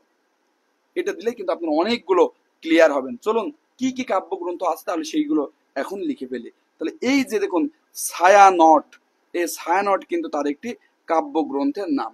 এই যে দোলন চাপা, দোলন চাপা এটা সুন্দর একটা ফুলের নাম, এর ভিতরে কিন্তু একটা প্রেম আছে, প্রেম করতে গেলে কিন্তু ফুল লাগে, এই জন্য কিন্তু আপনারা মনে রাখতে পারেন এইটা আসলে প্রেম প্রধান কাব্যগ্রন্থ, অর্থাৎ এটা বিদ্রোহ নয়। এটি আছে না যে তিনি প্রেমের কবি, দ্রোহের কবি কাজী নজরুল ইসলাম, অর্থাৎ এই দোলন চাপা কাব্যগ্রন্থটি কিন্তু প্রেম প্রধান। এরপর নামই দেখুন প্রলয় শিখা, নামই আলাদা, প্রলয় শিখা। এই দেখুন ছায়ানটে দোলন চাপা প্রলয় শিখা। এরপর দেখুন সন্ধ্যা, মানে সন্ধ্যায় কিছুক্ষণ আগে কিন্তু আমি বললাম যে রণসঙ্গীতটা কিন্তু সন্ধ্যা নামক কাব্যগ্রন্থ থেকে নেওয়া হয়েছে। এই দেখুন সন্ধ্যায়, এই যে ঝড়ের বেগ, মানে ঝড়, ঝড়ের বেগে কোথায় গেল বলুন? এই সিন্ধুর চক্রবাক, এই সিন্ধু মানে মনে রাখবেন সিন্ধু হিন্দোল, সিন্ধু হিন্দোল, এটিও কিন্তু একটি প্রেম প্রধান, প্রেম প্রধান কাব্যগ্রন্থ। এই দেখুন সন্ধ্যায় দেখুন সিন্ধুর চক্রবাক, এই চক্রবাক নামে কিন্তু একটি কাব্যগ্রন্থ রয়েছে। সিন্ধু চক্রবাকী কেন গেল? এই যে দেখুন পূবের হাওয়া, পূবের হাওয়া, পূবের হাওয়ায় কি করতে গেলে দেখুন নতুন চাঁদ। এই যে আমরা কোনো এক্সট্রা শব্দ চেষ্টা করি না না যেন আপনার অতিরিক্ত কোনো শব্দ মনে না রাখতে হয়। তাহলে পূবের হাওয়ায় নতুন চাঁদ দেখতে গেল। অন্যদিকে সর্বহারা, এই দেখুন সর্বহারা। এরপর আমরা ফণি মানে সকলেই জানি যে ফণি মঞ্চা একটি গাছের নাম। সেই সর্বহারা, ফণি মানে সর্বহারা এবং কি ফণি মঞ্চা, এবং আরেকজন ছিল কিন্তু কি নির্ঝর। তারা কি শুরু করেছিল? তারা কিন্তু দেখুন এই যে অগ্নিবীণা, সব মিলে যাবে, সব মিলে যাবে, অগ্নিবীণা এবং কি বিষের বাঁশি। এই দেখুন অগ্নিবীণা এবং কি বিষের বাঁশিতে। তারপর কি করেছিল? সাম্যবাদী, সাম্যবাদী এবং কি জিঞ্জির, সাম্যবাদী এবং কি এই যে জিঞ্জির নামক ভাঙার গান শোনায়, ভাঙার গান শোনায়। তাহলে এইগুলো কিন্তু আপনি পেয়ে গেলেন। এর পাশাপাশি আরো কয়েকটা বাদ গেছে, সেগুলো একটু বিশেষভাবে মনে রাখবেন। সেটি হচ্ছে শেষ সওগাত, শেষ সওগাত এটি নজরুলের কাব্যগ্রন্থ। এরপরে হজরত মোহাম্মদ সাল্লাল্লাহু আলাইহি সাল্লামকে নিয়ে তিনি লিখেছেন মরু ভাস্কর। ভাস্কর মানে সূর্য, অর্থাৎ মোহাম্মদ সাল্লাল্লাহু আলাইহি সাল্লাম ছিলেন মরুর সূর্য, যেহেতু সৌদি আরবে একটা মরুভূমি, মরু ভাস্কর। আর দেশবন্ধু চিত্তরঞ্জন দাসকে নিয়ে তিনি লিখেছেন চিত্তনামা। এই দেখুন মরু ভাস্কর এবং চিত্তনামা, এইগুলো কিন্তু জীবনী কাব্য, কারণ এইগুলো কিন্তু মোহাম্মদ সাল্লাল্লাহু আলাইহি সাল্লাম এবং দেশবন্ধু চিত্তরঞ্জন দাসের কিন্তু লেখা। এরপরে কিন্তু এখানে তো ধরলো না, এখানে একটু লিখে দিচ্ছি। আরেকটা হচ্ছে সাত ভাই চম্পা। আপনারা এটা সকলেই জানেন এই নামটি, সাত ভাই চম্পা এবং ঝিঙে ফুল। কি বলুন? ঝিঙে ফুল। এই সাত ভাই চম্পা এবং ঝিঙে ফুল, এই দুটি যে কাব্যগ্রন্থ, এগুলো শিশুতোষ, অর্থাৎ এটা কিন্তু বাচ্চাদের নিয়ে লেখা শিশুতোষ কাব্য। আপনি বুঝতে পারছেন সাত ভাই চম্পা, এগুলো আমরা বাচ্চা ছিলাম, বেবি ছিলাম, কোচে ছিলাম, তখন কিন্তু আমরা এই সাত ভাই চম্পা ঝিঙে ফুল নিয়ে খেলা খেলতাম। তাহলে দেখুন এখানে 1 2 3 4 5 6 7 8 9 10 11 12 13 14 15 16 17 18 19 20 21 22, এই 22টা কাব্যগ্রন্থে কিন্তু আমরা শিখে পেলাম। 22টা ইম্পর্টেন্ট, একটা সিঙ্গেলটাও বাদ দেওয়া যাবে না কাজী নজরুল ইসলামের কাব্যগ্রন্থ হিসাবে। প্রিয় ভাই এবং বোনেরা, যদি এই 22টি কাব্যগ্রন্থ আপনাদের ক্লিয়ার হয়ে যায়, একটু কাইন্ডলি ক্লিয়ার লিখুন। এরপরে কিন্তু আমরা নজরুলের নিষিদ্ধ কাব্যগ্রন্থ নিয়ে আলোচনা করব, নজরুলের নিষিদ্ধ কাব্যগ্রন্থ নিয়ে আলোচনা করব, যদি এইগুলো আপনাদের ক্লিয়ার হয়ে যায়, ক্লিয়ার হয়ে যায়, যদি এইগুলো আপনার ক্লিয়ার হয়ে যায়, তাহলে কিন্তু আমরা সেটা নিয়ে আলোচনা করব। তো তাহলে দেখুন এরপরে যে ব্যাপারটি নিয়ে আমরা আলোচনা করব সেটা হচ্ছে কাজী নজরুল ইসলামের নিষিদ্ধ, নিষিদ্ধ কাব্য গ্রন্থ। কাজী নজরুল ইসলামের নিষিদ্ধ কাব্যগ্রন্থ, নিষিদ্ধ কাব্যগ্রন্থ। অর্থাৎ নিষিদ্ধ কেন? অনেকে মনে করে যে কাজী নজরুল ইসলাম মনে হয় কোনো ভালগার কন্টেন্ট বা কোনো 18+ কিছু লিখেছে, এই কারণে নিষিদ্ধ করছে। না, তার লেখায় এত দারুণ সব ব্যাপার ছিল, যে কারণে তৎকালীন তৎকালীন ব্রিটিশ সরকার সরকারের বিপক্ষে লিখেছিল। এই কারণে কিন্তু তৎকালীন ব্রিটিশ সরকার এইটা সহ্য করতে পারে নাই, এবং এই কারণে কিন্তু ব্রিটিশ সরকার তার অনেকগুলো কাব্যগ্রন্থ কিন্তু নিষেধ করে দিয়েছিল যে এইগুলো বাজারে চলবে না, এইগুলো যদি মানুষ পড়ে তাহলে মানুষ পাগল হয়ে যাবে এবং তারা স্বাধীনতার জন্য কিন্তু আন্দোলন করবে। এই কারণেই কিন্তু আসলে বন্ধ করে দেওয়া হয়েছিল। এখন কি কি সেই নিষিদ্ধ কাব্যগ্রন্থগুলো, সেইগুলোই কিন্তু আমরা একটু আপনাদের জানানোর চেষ্টা করব যে এই কাজী নজরুল ইসলামের নিষিদ্ধ কাব্যগ্রন্থগুলো কি কি। শুনেন, আমি কয়েকটা লাইন পড়ে শোনাই। মানে তিনি লিখেছেন এমন কিছু লাইন, যে আজ মহাবিশ্বের মহাজাগরণ, আজ মহামানবতার মহাযুগের মহা উদ্বোধন। মানে কত দারুণ লিখেছে দেখুন। তার একটি কাব্য তিনি লিখেছেন খুব দারুণ ভাবে, আন্দোলন যখন উত্তাল হয়ে গেছে তখন লিখেছে আজ মহাবিশ্বের মহাজাগরণ, আজ মহামানবতার মহাযুগের মহা উদ্বোধন। এরপরে তিনি আমরা যারা আসলে সনাতন ধর্মাবলম্বী, এই যে মাঝে মাঝে আমাদের নিজের একটু ক্ষিপ্ত হয়ে যায় না, যে আর কতদিন এই আল্লাহ আমাদের কেন হেল্প করে না, বা এই দেবী দুর্গা কেন হেল্প করে না, তখন তিনি দেবী দুর্গাকে লিখেছেন, তাকে উদ্দেশ্য করে লিখেছেন, আর কতকাল থাকবি বেটি মাটির ঢেলার মূর্তি আড়াল, স্বর্গ যে আজ জয় করেছে অত্যাচারী শক্তি চাড়াল। অর্থাৎ এই মানে স্বর্গই ভারতবর্ষ তিনি কিন্তু স্বর্গ। তাই তিনি কিন্তু বলেছেন যে স্বর্গ যে আজ জয় করেছে অত্যাচারী শক্তি ছাড়ালেই, ব্রিটিশরা আমাদের এই ভারতবর্ষের স্বর্গকে জয় করেছে। তিনি কিন্তু বলেছেন যে দেব শিশুদের, বীর যুবকদের দিচ্ছে ফাঁসি, হ্যাঁ, এরপর দেব শিশুদের মারছে আঘাত, ভূ ভারত আজ কসাইখানা, আসবি কখন সর্বনাশী। তখন কিন্তু তিনি বলেছেন এই ভারত যে আজকে মেরে মেরে ব্রিটিশরা একটা কসাইখানা বানিয়ে ফেলেছে, আসবি কখন সর্বনাশী। মানে তিনি কিন্তু এইভাবে কিন্তু মানে ডাক দিয়েছেন। খুব দারুণ ভাবে কিন্তু কাজী নজরুল ইসলাম তার কাব্যের ভিতরে কিন্তু এইগুলো লিখেছেন। তিনি আরো লিখেছেন, এইসব কারণে নিষিদ্ধ, তিনি আরো লিখেছেন শ্বেতদল বাসিনী নয়াজ, রক্তাম্বর ধারিণী মা, ধ্বংসের মুখে হাসুক মাতর, সৃষ্টির নবপূর্ণিমা। অর্থাৎ এই শ্বেতদল, এই পুষ্প, এইগুলোকে এই কোনো সময় নেই। এই ভারত কিছুক্ষণ আগে যেমন বাংলাদেশ কিন্তু রক্তাম্বর ধারণী হয়ে গেছিল, রক্ত ফুটে উঠেছিল। তো এই রক্তের ভিতরে আমরা বলেছিলাম যে রক্তের মুখে হাসুক মাতর, সৃষ্টির নব পূর্ণিমা। ঠিক আছে। এরপর তিনি কিন্তু আরো লিখেছিলেন কামাল ভাইকে নিয়ে, যে এই যে কামাল পাশে ছিল তুরস্কের, ওই খেপেছে পাগলি মায়ের দামাল ছেলে কামাল ভাই, অসুরপুরে সোর উঠেছে জোরসে সামাল সামাল তাই, একে কামাল কি আহে। মানে এই টাইপের খুব দারুণ দারুণ যে আপনার জিনিস লেখার কারণেই কিন্তু আসলে তার এই কাব্যগ্রন্থগুলো নিষিদ্ধ করা হয়েছিল। তো সেই জন্য আমরা কিছু কিছু ব্যাপার নিয়ে আপনাদের সাথে আলোচনা করলাম। এখন চলুন আমরা দেখি এইটা দুই ভাবে মনে রাখা যায়। আমরা মনে রাখতে পারি যে বাপ যে ভিসি, অথবা আপনি এইভাবে মনে রাখতে পারেন বি প্রভা। যে কোনো একটা টেকনিকে আপনি নজরুলের নজরুলের যে কাব্যগ্রন্থ সেইগুলো মনে রাখতে পারেন। তাহলে আমরা বলতেছি বাপ যে ভিসি, বাপ যে ভিসি।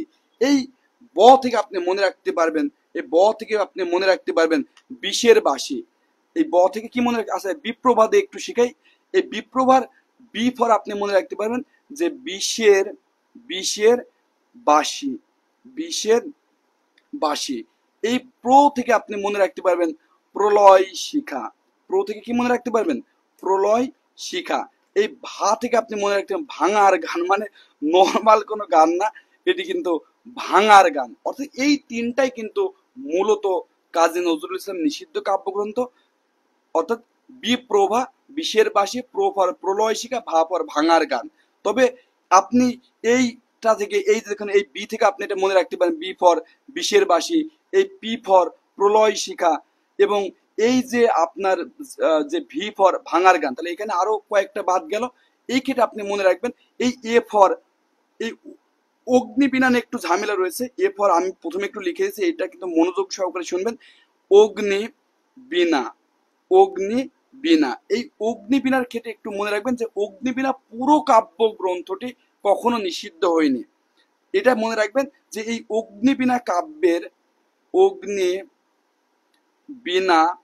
কাব্যের, অগ্নিবীণা কাব্যের রক্তাম্বর ধারিণী মা, রক্তাম্বর, রক্তাম্বর ধারিণী মা, মা কবিতার জন্য, আচ্ছা কবিতাটি নিষিদ্ধ হয়েছিল, কবিতাটি নিষিদ্ধ হয়েছিল।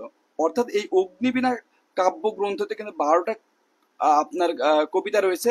যেমন আমরা বলেছিলাম যে বিদ্রোহী কবিতা রয়েছে, খেয়া পারের তরণী, কামাল পাশা, মহরম, ঠিক আছে, এটা অনেকগুলো কবিতা রয়েছে। কিন্তু তার ভিতরে এই রক্তাম্বর যে ধারিণী মা, সেই কবিতাটি কিন্তু সর্বপ্রথম কে নিষিদ্ধ মানে হয়েছিল। অর্থাৎ শুধু ওই কবিতাটাকে আসলে নিষিদ্ধ করেছিল, পুরো কাব্যগ্রন্থটা নিষিদ্ধ করা হয়নি। তো এই রক্তাম্ব ধারণী মা তো কিছুক্ষণ আগে আপনার আবৃত্তি করে শোনালাম যে শ্বেতদল বাসিনী নয়াজ, রক্তাম্বর ধারিণী মা, হ্যাঁ, ধ্বংসের মুখে হাসুক মাতর, সৃষ্টির নব পূর্ণিমা। এইসব লাইনের কারণে রক্তাম্বর ধারিণী মা, এই অগ্নিবীণা কাব্যের এই কবিতাটি কিন্তু নিষিদ্ধ হয়েছিল। এগুলো তো কাব্যগ্রন্থের কথা বললাম, যে নিষিদ্ধ কাব্যগ্রন্থ বলে শুধু বিপ্রভা। কিন্তু যদি বলেন যে নজরুল ওভারঅল, ওভারঅল সবগুলো মিলে, মানে সেটা কাব্য হোক, প্রবন্ধ গ্রন্থ, গানের গ্রন্থ হোক, তাহলে টেকনিক হবে বাপ জে ভিসি। ফলে এই যে ফর যুগবাণী, আমরা কিছুক্ষণ আগে দেখেছি যে যুগবাণী সেটি কিন্তু প্রবন্ধ গ্রন্থ, আর সি ফর চন্দ্রবিন্দু, চন্দ্রবিন্দু এটা গানের গ্রন্থ। ক্লিয়ার? তাহলে টোটাল নিষিদ্ধ গ্রন্থ হলে বাপ জে ভিসি। আর শুধু যদি বলে কাব্য গ্রন্থ তাহলে হবে বিপ্রভা। বাপ জে ভিসি মানে কি, আমরা বলি না যে ওর বাপ এসপি, ওর বাপ ম্যাজিস্ট্রেট, তুই জানিস আমার বাপ কি করে, আমার বাপ ডাক্তার, তো আরে আমার বাপ যে ভিসি, ছোটখাটো ব্যাপার না, ভাইস চ্যান্সেলর। ক্লিয়ার? তাহলে আশা করি এইভাবে আপনারা এই টোটালটি মনে রাখতে পারবেন। আর যখনই ক্লান্ত হয়ে যাবেন, নজরুলের কবিতা আবৃত্তি করবেন, যে নাচে ওই কাল বৈশাখী, কাটাবি কাল বৈশাখী, দেরে দেখি ভীমকার আর ওই ভিত্তি নারী, লাথিমার ভাঙরে তালা, যত সব বন্দিশালায় আগুন জ্বালা ফেলো পারি। দেখবেন অটোমেটিক আপনার ভিতরে স্পিরিট কাজ করতেছে। আমার তো মনে হয় যে অসুস্থ মানুষ সুস্থ হয়ে যাবে যদি নজরুলের কবিতা কেউ আবৃত্তি করে। এরপর আমরা যে ব্যাপারটা নিয়ে আলোচনা করব সেটি হচ্ছে এই নজরুলের নজরুলের যত প্রথম, এটা খুবই গুরুত্বপূর্ণ যে নজরুলের প্রথম কোনটা কোনটা লিখেছে সেইগুলো নিয়ে কিন্তু অনেকবার পরীক্ষাতে আসে। আচ্ছা, রাফিসা সুলতান আপু বলতেছে যে এখানে মানে যুগবাণী এটা একটা প্রবন্ধ গ্রন্থ, হ্যাঁ, প্রবন্ধ গ্রন্থ। আর এই শ্রীপদ চন্দ্রবিন্দু এটা একটা গানের গ্রন্থ। আর এই বিপ্রভা বিশের বাসী, ভাঙার গান এবং প্রলয় শিখা এইগুলো কিন্তু কাব্য গ্রন্থ, কবিতার বই। আর এই এ ফর অগ্নিবীণার পুরো কাব্য গ্রন্থটি নিষিদ্ধ হয়েছিল না, এখানে শুধু রক্তাম্বর ধারিণী মা নামক যে কবিতাটি ছিল, শুধু ওই কবিতাটি আসলে নিষিদ্ধ করা হয়েছিল। তাহলে আশা করি এই ব্যাপারটি কিন্তু আপনাদের ক্লিয়ার। তো এইটা যদি ক্লিয়ার হয়ে যায় প্রিয় ভাই এবং বোনেরা, এইটা একটু আপনারা ভিভিআই দিয়ে রাখুন যে নজরুলের যত প্রথম, অর্থাৎ নজরুলের যে যত প্রথম জিনিসগুলো আছে সেটা কিভাবে আপনি মনে রাখতে পারবেন, এগুলো অনেকবার পরীক্ষাতে এসেছে। এর ভিতরে আমরা প্রথমে যে ব্যাপারটি আলোচনা করব সেটি হচ্ছে, যদি বলে প্রথম প্রকাশিত, প্রথম প্রকাশিত রচনা, অর্থাৎ জাস্ট রচনা যদি আপনাকে বলে তাহলে কিন্তু হবে বাউন্ডেলের আত্মকাহিনী। আমরা কিছুক্ষণ আগে পেলাম না, তাহলে এটা কি হবে? বাউন্ডেলের বাউন্ডেলের আত্মকাহিনী, বাউন্ডেলের আত্মকাহিনী। এটি 1919 সালে হয় এবং এটি একটা গল্প। আমরা তো কিছুক্ষণ বললাম না, ওই যে সেই বাউন্ডেলে শালিকের কাছে গেল, অর্থাৎ তার প্রকাশিত প্রথম রচনা যদি বলেন তাহলে বাউন্ডেলে আত্মকাহিনী 1919 সালে। এরপর যদি বলি প্রথম প্রকাশিত গ্রন্থ, অর্থাৎ বই কোনটা, প্রথম প্রকাশিত গ্রন্থ কোনটা, তাহলে কিন্তু হবে সেই গল্প গ্রন্থ আমরা যেটা পড়েছিলাম ব্যথার দান। ব্যথার দান যেটা 1922 সালে প্রকাশ করায়, যেটা হচ্ছে গল্প গ্রন্থ। আমরা কিছুক্ষণ আগেই জেনেছি এই ব্যথার দান কিন্তু গল্প গ্রন্থ। ওই যে সেই পদ্মাগুপ্ত সবল দিয়ে রক্ত বের করে দিল, তাহলে ব্যথার দান তার প্রথম প্রকাশিত গ্রন্থ। যদি বলে প্রথম প্রকাশিত জাস্ট কবিতা, সিঙ্গেল কবিতা কোনটা, তাহলে কিন্তু হবে মুক্তি। এই মুক্তি কিন্তু আর প্রথম প্রকাশিত কবিতা, যেটা 1919 সালে। যদি বলে যে না, তার প্রথম কবিতা না, পুরো কাব্যগ্রন্থ আকারে কোনটি প্রকাশিত হয়েছিল, তাহলে তার প্রথম প্রকাশিত যে কাব্যগ্রন্থ সেটি কিন্তু অগ্নিবীণা। এই অগ্নিবীণার প্রথম কবিতা কিন্তু খুব গুরুত্বপূর্ণ। অগ্নিবীণার প্রথম কবিতা হচ্ছে প্রলয় উল্লাসে, প্রলয় উল্লাসে। হ্যাঁ, যে আপনারা এটা কিন্তু সকলেই জানেন যে আজ সৃষ্টি সুখের উল্লাসে মোর বুক কাঁপে মোর ঠোঁট কাঁপে, এই যে এই টাইপের যে কবিতা রয়েছে আজ সৃষ্টি সুখের উল্লাসে। তো সেইটা কিন্তু আপনার তাহলে মনে রাখবেন যে তার প্রথম প্রকাশিত কাব্যগ্রন্থ যেটা, সেটা কি অগ্নিবীণা। অগ্নিবীণা যেটা উৎসর্গ করেছেন বিপ্লবী বারেন্দ্র কুমার ঘোষকে। এরপর যদি আসে তার প্রথম প্রকাশিত উপন্যাস, এটা কিন্তু আমরা অলরেডি বলে দিয়েছি, তার প্রথম প্রকাশিত উপন্যাস কিন্তু বাঁধন হারা, বাঁধন হারা। এরপর যদি বলে তার প্রথম প্রকাশিত নাটক কোনটি, তার প্রথম প্রকাশিত নাটক কোনটি, ওই যে বলেছিলাম না যে ঝিলিমিলি শাড়ি পরে পুতুলের বিয়েতে গেল, সেই ঝিলিমিলি কিন্তু তার প্রথম প্রকাশিত নাটক। যদি বল তার প্রথম প্রকাশিত প্রবন্ধ কোনটি, প্রবন্ধ কোনটি মানে জাস্ট সিঙ্গেল প্রবন্ধ, তাহলে হবে তুর্ক মহিলার ঘোমটা খোলা। অর্থাৎ এই মেয়েটার বিয়ের সময় স্বামীরা যখন ঘোমটা খুলে দেয় না, তুর্ক মহিলার ঘোমটা খোলা, তুর্ক মহিলার ঘোমটা খোলা। আর যদি বলি না প্রবন্ধ নয়, প্রবন্ধ গ্রন্থ কোনটি, তার প্রথম প্রকাশিত প্রবন্ধ গ্রন্থ কোনটি, তাহলে কিন্তু হবে যুগবাণী। এবং এমনটা লিখলে যে সেটা কিন্তু ব্রিটিশ সরকার নিষিদ্ধ করে দিয়েছিল, এই যে যুগবাণী। তাহলে এইগুলো কিন্তু নজরুলের নজরুলের প্রথম প্রবন্ধ গ্রন্থ। তাহলে এই যত প্রথম, এই প্রত্যেকটা জিনিস কিন্তু পরীক্ষার জন্য অনেক অনেক বেশি ইম্পর্টেন্ট। ফলে প্রিয় ভাই এবং বোনেরা, এটা কিন্তু খুব মনোযোগ সহকারে এই প্রবন্ধ গ্রন্থগুলো পড়তে হবে। প্রবন্ধ গ্রন্থগুলো কি পড়তে হবে। তো এছাড়াও দেখুন, আমি কয়েকটা কথা একটু লিখে দিই। এইগুলো আসলে আর এই যে একটা ডিটেলস, এটা লিখতে অনেক সময় লাগবে, এখানে কোনো টেকনিক নেই, বাট এই তথ্যগুলো পরীক্ষার জন্য খুবই ইম্পর্টেন্ট। এটা আমি একটু খাতা দেখেই বুঝিয়ে দিচ্ছি, বাট লেকচার আমি ছবিতে অ্যাড করে দেবো। হ্যাঁ, ফলে এইগুলো আসলে লিখলে অনেক সময় লেগে যাবে। আমার এখন নির্মলেন্দু গুণ এবং হুমায়ুন আহমেদ স্যারকে পড়ানোর ইচ্ছা আছে, তাই এইটা একটু আপনারা দেখুন যে আমরা এছাড়া আপনাকে কি কি জানতে হবে সেই ব্যাপারটা আপনাদের খুবই ইম্পর্টেন্ট। যে নজরুল কারাবরণ করেছেন কখন কখন, সেই ব্যাপারটি কিন্তু জানতে হবে। সেটি হচ্ছে 1922 খ্রিস্টাব্দে আনন্দময়ীর আগমনে কবিতার জন্য 1 বছর, এবং 1930 খ্রিস্টাব্দে প্রলয় শিখা, দেখলেন না যে বিপ্রভাতে এই যে প্রো ছিল, প্রলয় শিখা, এই প্রলয় শিখা কাব্যগ্রন্থের জন্য 6 মাস কারাদণ্ড হয়েছিল।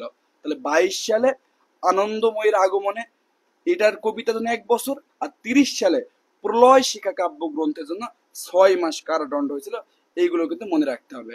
এরপর আপনাকে এছাড়াও কি কি জানতে হবে সেটা একটু দেখুন।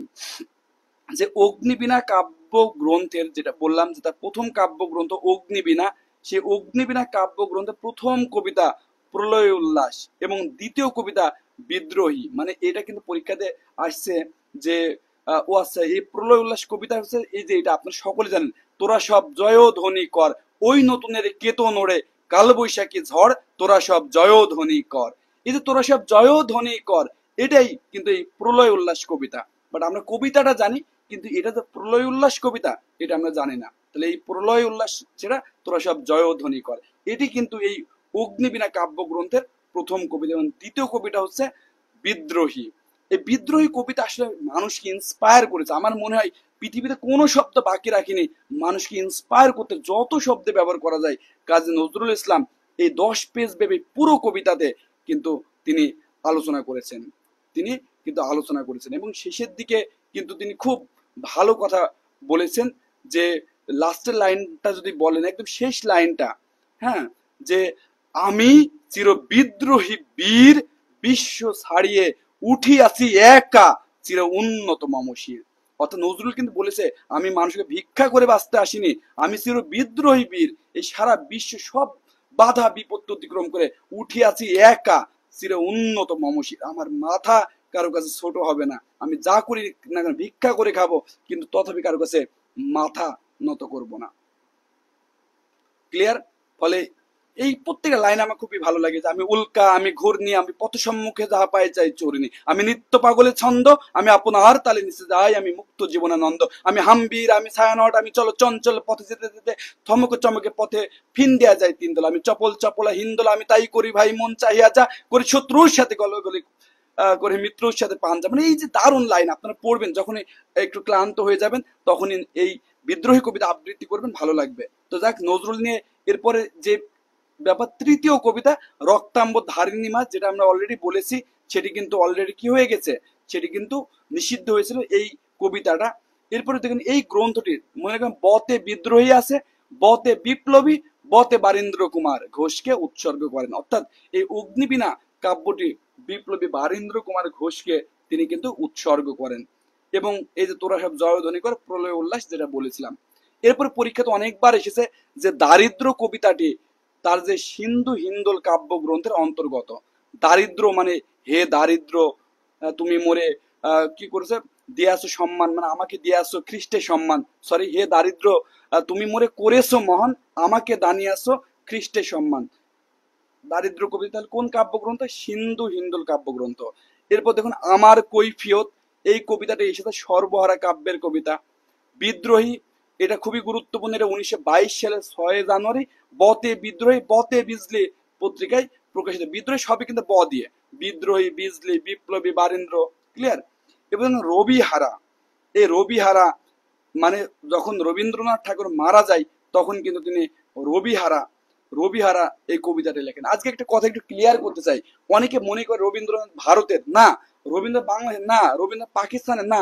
রবীন্দ্রনাথ কিন্তু পুরো ভারতবর্ষে। কারণ রবীন্দ্রনাথ মারা গেছে 1941 সালে, তখন বাংলাদেশই তৈরি হয়নি, পাকিস্তানও তৈরি হয়নি, ভারত তৈরি হয়নি। তখন আমরা সকলে এই বাংলাদেশ, পাকিস্তান, ভারত মিলে বৃহত্তর ভারতবর্ষে ছিলাম। ফলে রবীন্দ্রনাথ কিন্তু এই তিনটা যে জায়গা সবার। একইভাবে এই নজরুল কিন্তু 1943 সালে যখন তিনি প্রতিবন্ধী হয়ে যান, তখন তারপরে কিন্তু তিনি আর তেমন লিখতে পারেননি। ফলে নজরুলও কিন্তু এই 1947 দেশভাগের আগে, অর্থাৎ নজরুলও কিন্তু পুরো ভারতবর্ষে এবং পুরো বাঙালি সমাজের গর্ব বলে আমি মনে করি। অর্থাৎ এই রবিহারান নিয়ে রবীন্দ্রনাথ ঠাকুরের মৃত্যুতে শোকার্ত হয়ে লেখেন। এরপর দেখুন খেয়া পারে তন্তার, খুবই দারুণ একটি লেখা। এরপর দেখুন মানুষ, এই যে মানুষ কবিতা, এটা কিন্তু খুব ভালো একটি কবিতা। তিনি কিন্তু বলেছিলেন, কোথায় চেঙ্গিস গজনি মামুদ, কোথায় কালা পাহাড়। তার মানে বলেছিল যে খাবার টাবার না দিয়ে এই মসজিদ মন্দিরে তোমরা গেটের দরজা বন্ধ করে রাখো। এই জন্য তিনি এই চেঙ্গিস গজনি মামুদ কোথায় কালা পাহাড়, তাদের ওই মসজিদ এবং মন্দিরের এই দুর্গ ভেঙে ফেলার জন্য কিন্তু তাদেরকে আহ্বান করেছেন। এরপরে দেখুন পূর্ণ অভিনন্দন, এই কবিতা থেকে বঙ্গবন্ধু জয় বাংলা স্লোগানটি গ্রহণ করে। অর্থাৎ এই পূর্ণ অভিনন্দনের ভিতরে জয় বাংলা নামটি রয়েছে, এটাও কিন্তু পরীক্ষাতে অনেকবার এসেছে। এরপরে যেটা আপনাকে গুরুত্বপূর্ণ সেটা হচ্ছে চলচ্চিত্রে নজরুল, অর্থাৎ নজরুল ইসলাম তিনি যে চলচ্চিত্র করেছেন, অনেক চলচ্চিত্র করেছেন, সেই ক্ষেত্রে তার ভূমিকাটা কি। তিনি ধূপ ছায়া এবং ধ্রুব, এটা একটু বেশি জনপ্রিয় কারণ ধ্রুবটা অনেক বেশি এসেছে। তিনি ধ্রুব এখানে নায়ক নারায়ণ চরিত্র অভিনয় করেন। এছাড়া বিদ্যাপতি, গোরা, সাপুরে এবং নন্দিনী ইত্যাদি জায়গাতেও, এই যে গোরা এটি কিন্তু রবীন্দ্রনাথের উপন্যাস, এখানে কিন্তু তিনি অভিনয় করেছেন। ক্লিয়ার। এরপর দেখুন নজরুল ও বাংলাদেশ, এখানে প্রত্যেকটা লাইন ইম্পর্টেন্ট, প্রত্যেকটা লাইন যে কোনো কিছু এখান থেকে চলে আসতে পারে, আমরা সেটা একদম গুছিয়ে দিয়েছি। যে 43 বছর বয়সে 1942 সালে তিনি বাকশক্তি হারান। কত বছর বয়সে? 43-এ। নজরুল যেহেতু 1899 সালে জন্মগ্রহণ করেছেন, তাই 1942 সালে তার বয়স ছিল 43 বছর। সেই সময় তিনি বাকশক্তি হারান। এরপর দেখুন 1976 সালে 18ই ফেব্রুয়ারি নজরুলকে বাংলাদেশের নাগরিকত্ব দেওয়া হয়। তাহলে 76-এ নাগরিকত্ব দেওয়া হলো। 1972 সালে 24শে মে বাংলাদেশের জাতীয় কবির মর্যাদা দেওয়া হয়। অনেকে এগুলো কিন্তু এলোমেলো করে ফেলেন, এলোমেলো করা যাবে না। 72-এ 24শে মে জাতীয় কবি। এরপরে এরপরে হ্যাঁ হ্যাঁ নারদের ভূমিকা, হ্যাঁ হ্যাঁ ঠিক বলেছেন ভাই। এরপরে 76-এ নাগরিকত্ব, আর 74-এ তাকে ঢাকা বিশ্ববিদ্যালয় ডিলিট অর্থাৎ ডক্টর অফ লিটারেচার কিন্তু উপাধি প্রদান করেন 74-এ। এরপর 76-এ 21শে ফেব্রুয়ারি তিনি কিন্তু 21শে পদক পান। রবীন্দ্রনাথ, হ্যাঁ, নজরুলকে তার বসন্ত গীতিনাট্য উৎসর্গ করলে জেলে বসে তিনি আজ সৃষ্টি সুখের উল্লাসে মোর যে কবিতাটা আছে, সেই কবিতাটা কিন্তু রচনা করেন। ক্লিয়ার। অর্থাৎ রবীন্দ্রনাথ নজরুলকে দিয়েছিল বসন্ত, কি দিয়েছিল? বসন্ত কাব্যগ্রন্থ। এবং আমরা কিছুক্ষণ আগে দেখেছি যে নজরুল ইসলাম কিন্তু ধূমকেতু পত্রিকাকে আশীর্বাদ করে, মানে দেখলাম তার কিন্তু নবযুগ, ধূমকেতু, লাঙ্গল পত্রিকাগুলো ছিল। তো তার এই নজরুলের ধূমকেতু পত্রিকাকে আশীর্বাদ করে রবীন্দ্রনাথ লিখেছিলেন, আয় চলে আয় রে ধূমকেতু, আধারে বাদ অগ্নি সেতু, দুর্দিনের এই দুর্গ শিরে উড়িয়ে দে তোর বিজয় কেতন। অর্থাৎ এই ধূমকেতু পত্রিকাকে ইন্সপায়ার করার জন্য রবীন্দ্রনাথ এটা নজরুলকে লিখে দিয়েছিলেন। যেহেতু এই বসন্ত, এই গীতিনাট্য রবীন্দ্রনাথ নজরুলকে উৎসর্গ করেছিলেন, নজরুল তো ঋণী থাকবে না, সেও কিন্তু তার সঞ্চিতা কবিতা সংকলন, সঞ্চিতা আমার কাছে আছে, এটা কিন্তু অনেকগুলো কবিতা, ভালো ভালো কবিতা মিলে এই সঞ্চিতা, মানে সঞ্চয় করে এই কবিতা সংকলন নজরুল রবীন্দ্রনাথকে উৎসর্গ করেছিল। নজরুলের জন্মটা মনে রাখবেন, নজরুলের মৃত্যুটা মনে রাখবেন। এই ছিল আমাদের নজরুল সম্পর্কিত আলোচনা।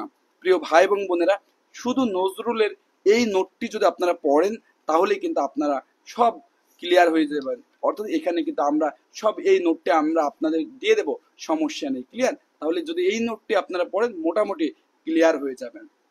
তো তাহলে যদি এটা ক্লিয়ার হয়ে যায়, একটু কাইন্ডলি ক্লিয়ার লিখুন। আমরা রবীন্দ্রনাথ নিয়ে আজকে আলোচনা করব না, রবীন্দ্রনাথ এক মহাকাব্য। রবীন্দ্রনাথের এইটা আলোচনা করতে গেলে শুধু রবীন্দ্রনাথ নিয়েই 2 ক্লাস লাগবে। তো আজকে যেহেতু আপনারা অনেকেই ক্লান্ত হয়ে গেছেন, আজকে আপনারা বললে আমি হুমায়ুন আহমেদ এবং এবং আমি আলোচনা করব আপনার কাকে নিয়ে আলোচনা করবো, হুমায়ুন আহমেদকে নিয়ে আলোচনা করব। নির্মলেন্দু গুণকে নিয়ে একটু আলোচনা করার ইচ্ছা ছিল। হুমায়ুন আহমেদ, নির্মলেন্দু গুণ আর জহির রাহান, যেহেতু আপনার ভালো অডিয়েন্স আছেন, চলুন আলোচনা শুরু করি, কারণ ফ্রি ক্লাস তো বেশি থাকবে না, যতটুকু থাকবে আপনাদের সর্বোচ্চটা একটু দেওয়ার চেষ্টা করি। এখন একটু দেখুন যে তাহলে আমরা আমরা আচ্ছা আমরা এটা যদি আমরা আলোচনা করতে চান অনেক সময় লেগে যাবে, অনেক সময় লেগে যাবে। হ্যাঁ হ্যাঁ তানভীর ভাই, এটা মানে আপনি যা বলছেন তাই। আমরা এটাও একটা নোট থেকে দেখিয়ে দিই, কারণ এই তিনটা সাহিত্যিক নিয়ে আলোচনা করতে গেলে, মীর মোশাররফ হোসেন, আচ্ছা ঠিক আছে সমস্যা নেই, আলোচনা করতে গেলে অনেক সময় লেগে যাবে। ফলে আমরা একটু নোট দেখে আপনাদের যতটুকু এগিয়ে দেওয়া যায় সেটা একটু চেষ্টা করব। তো চলুন তাহলে আমরা নোট দেখে আগাই, কি বলেন? আচ্ছা লিখে লিখে করাবো না নোট দেখে করাবো? অনেকে বলছে আর না, আচ্ছা আজকে কি শেষ করে দেব? অনেকে বলছে আর না। আচ্ছা ঠিক আছে শোনেন, আজকে শুধু তাহলে নির্মলেন্দু আর হুমায়ুন আহমেদ এই দুটা শেষ করি। অনেকে ক্লান্ত হয়ে গেছে, বাট আমাকে 10টা মিনিট সময় দেন, তাহলে এটা শেষ হয়ে যাবে। অন্তত যেহেতু ধরছি, কিছুটা আগায় দিই, কিছুটা কি আগায় দিয়ে আপনারা যেহেতু অনেকেই ক্লান্ত হয়ে গেছেন বলতেছেন। আচ্ছা অনেকেই ক্লান্ত হয়ে গেছে বলতেছে, কি করবো আপনারা একটু বলেন তো। আচ্ছা তাহলে আরেকটা দেখে ভাই, প্রিয় ভাই এবং বন্ধুরা, আরেকটা একটু দেখুন কাইন্ডলি, কষ্ট করে।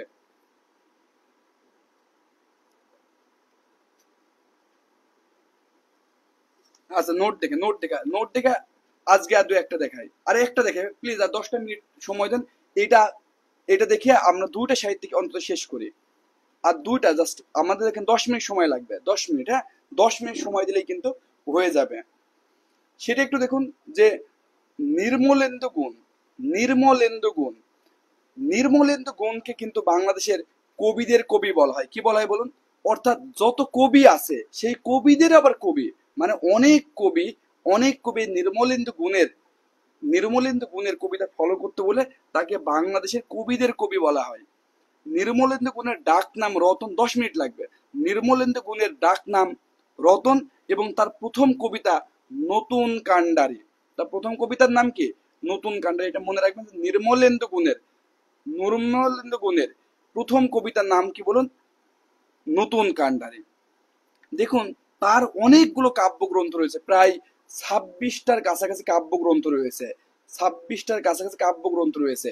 আমরা নির্মলেন্দু গুণের কাব্যগ্রন্থ দিয়েই একটা কবিতা বানিয়েছি, যেটা শুনলে আপনাদের ভালো লাগবে। অর্থাৎ নির্মলেন্দু গুণ নিজেই কবি, আর তার যে কাব্যগ্রন্থ সেইগুলো দিয়ে আবার আমরা একটি কবিতা বানিয়েছি, যেটা দেখলে আপনাদের খুবই ভালো লাগবে এবং আশা করি খুবই মজা পাবেন। তো সেটা দেখুন।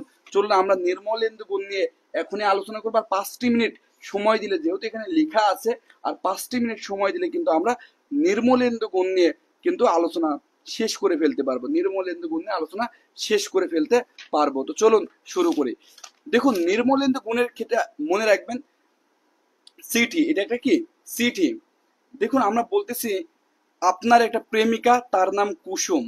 আপনার একটা প্রেমিকার নাম কি? কুসুম। তাহলে এইভাবে বলতেছেন, ও বন্ধু আমার কুসুম, মানে খুব আবেগ নিয়ে, প্রেমিকাকে তো মানে যে সেভাবে ডাকা যায় না, তাই না?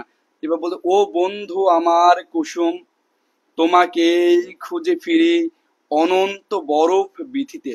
মানে আপনার সেই প্রেমিকা হারিয়ে গেছে, ছ্যাঁকা খেয়ে বেঁকা হয়ে আপনি বলতেছেন তোমাকেই খুঁজে ফিরি, মানে সারাদিন তোমাকেই খুঁজি অনন্ত বরফ বিথিতে, মানে সেটা পাহাড়ে হোক হিমালয় হোক সব জায়গায় শুধু তোমাকেই খুঁজে খুঁজে ফিরি। এরপর বলছে, আমি না প্রেমিক না বিপ্লবী, তাই আমি প্রেমাংশু রক্ত চাই দীর্ঘ দিবস দীর্ঘ রজনী ধরে। বলছে আমি প্রেমিকও না, আমি বিপ্লব না, তাই যারা প্রেম করে আমি যাদের ছ্যাঁক খেয়ে তাদের রক্ত চাই, সে যতদিন লাগে লাগবে। তাহলে দেখুন কত সহজে আপনি এটুকু মনে রাখতে পারবেন। ও বন্ধু আমার কুসুম, তোমাকেই খুঁজে ফিরি অনন্ত বরফ বিথিতে, আমি না প্রেমিক না বিপ্লবী, তাই প্রেমাংশু রক্ত চাই দীর্ঘ দিবস দীর্ঘ রজনী ধরে। অর্থাৎ কুসুমকে আপনি এইগুলো বলতেছেন। এরপরে আপনি এখন কি করেন? যেহেতু আপনি এখন সেকা খেয়েছেন, আপনার এখন প্রতিদিন আপনি কিভাবে কাটান সেই ব্যাপারটা কিন্তু আপনি বলতেছেন, যে আপনি এখন কি করেন। বলতেছে, আমি নিরঞ্জনের পৃথিবীতে চিরকালের বাঁশি বাজিয়ে প্রথম দিনের সূর্য ওঠার সাথে সাথে আনন্দ উদ্যমে মুঠোফোনের কাব্য লিখি। অর্থাৎ অর্থাৎ বলতেছে এখন আমি এই নিরঞ্জনের পৃথিবীতে সকালে উঠে বাঁশি বাজায়, চিরকালের গিটার না, সকালে উঠে কি বাজায়, চিরকালের বাঁশি বাজিয়ে সকাল বেলার প্রথম দিনে সূর্য ওঠার সাথে সাথে, অর্থাৎ যখন প্রথম দিনে সূর্য ওঠার সাথে সাথে মানে কি ভোরবেলায়, ভোরবেলায় উঠে আমরা কি করি, হাতে ফোনটা নিয়ে চোখটা একটু বের করে চ্যাট করা শুরু করি। এই জন্য বলতেছে যে প্রথম দিনে সূর্য ওঠার সাথে সাথে খুবই আনন্দ উদ্যমে মুঠো ফোনের কাব্য লিখে, অর্থাৎ ফোনে চ্যাট করি, চ্যাট যন্ত্র, ফোনের নাম কি, এই চ্যাট যন্ত্র দিয়ে। আগে মানুষ খাতা কলমে লিখতো, কিন্তু এখন তো মানুষ ফোনে লেখে, তাই মুঠো ফোনের কাব্য লিখি। অর্থাৎ আপনি এখন কি করেন সেটা আপনার প্রেমিকাকে বললেন। এরপরে বললেন, যা তোর সাথে প্রেম যেহেতু ভেঙে গেছে, তো প্রেম আর করব না, প্রেম বাদ দিয়ে এখন দেশের সেবা করব, দেশপ্রেম। আর মেয়ে মানুষের প্রতি কোনো প্রেম নেই, দেশের প্রতি এখন আমি প্রেম করব। তখন বলতেছে এই যে কেন এগুলো করি, তখন বলতে কারণ আমার শিওরে যে বাংলাদেশ, শিওর মানে আমরা অন্তরের ভিতরে আমি বাংলাদেশকে ধারণ করি, তাই তোর মতো মেয়ের আমি আর ভালোবাসা চাই না। কারণ প্রেম মানে কিন্তু কষ্ট, কষ্ট মানে চৈত্রকাল, যেখানে আপনার খাখা রোদ পড়ে।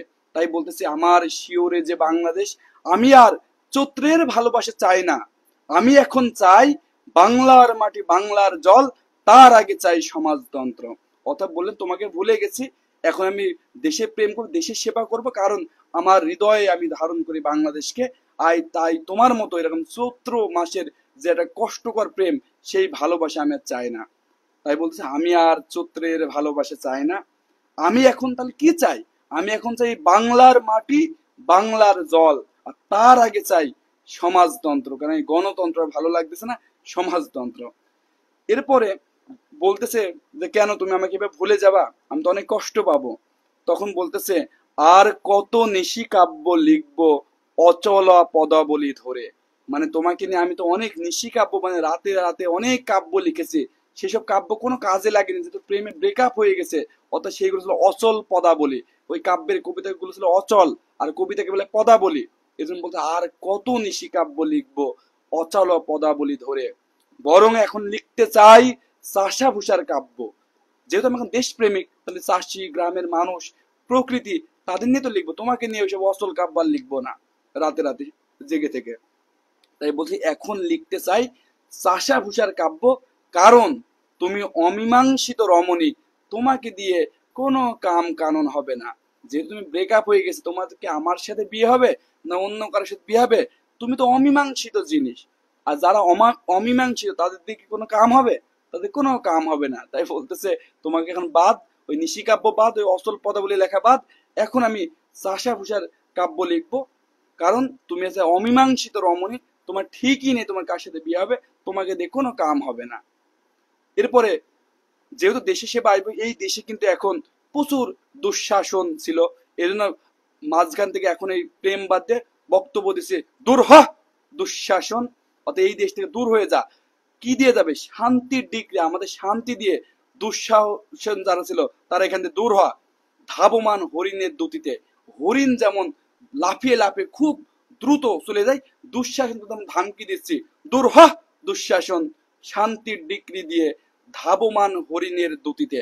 অর্থাৎ হরিণ যেমন দ্রুত চলে যায় সেইভাবে। তো আমি মূলত এইগুলো মূলত এই যে একটি খুব দারুণ একটি বই আছে আমার কাছে বাংলা সাহিত্যের জন্য, এই বইটা মোটামুটি ভালো লাগে।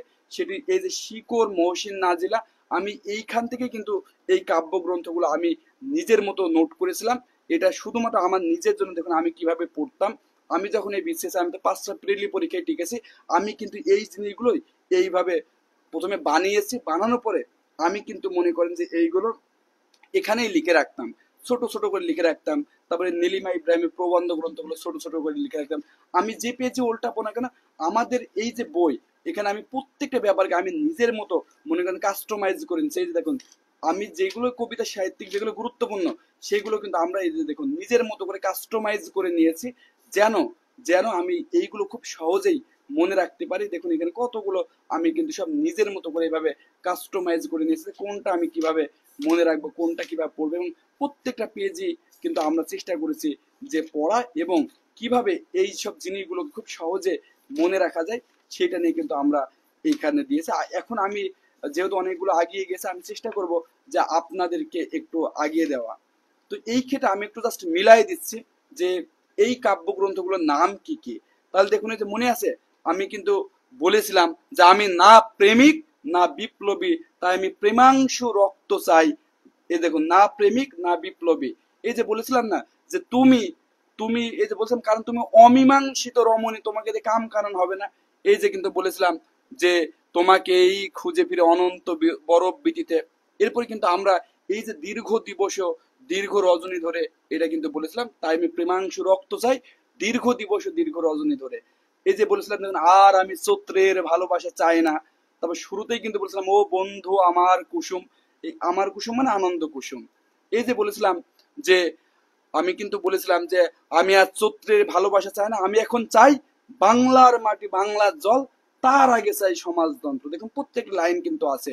আমি কিন্তু বলেছিলাম আর কত নিশিকাব্য লিখবো অচলা পদাবলী ধরে, বরং এখন লিখতে চাই চাষা ভূষার কাব্য। এই দেখুন অচলা পদাবলী ধরে চাষা ভূষার কাব্য। এরপরে কিন্তু বলেছিলাম যে দূর হ দুঃশাসন, কি দিয়ে? শান্তির ডিগ্রি দিয়ে। তারপরে এই যে বলেছিলাম দেখুন আমি নিরঞ্জনের পৃথিবীতে, এই দেখুন প্রথম দিনে সূর্য ওঠার সাথে সাথে চিরকালের বাঁশি বাজিয়ে কিন্তু বলছিলাম আনন্দ উদ্যমে, আনন্দ উদ্যমে এই যে বলছিলাম মুঠোফোনের কাব্য লিখি। দেখুন সেই মুঠোফোনের কাব্য কিন্তু কি আছে।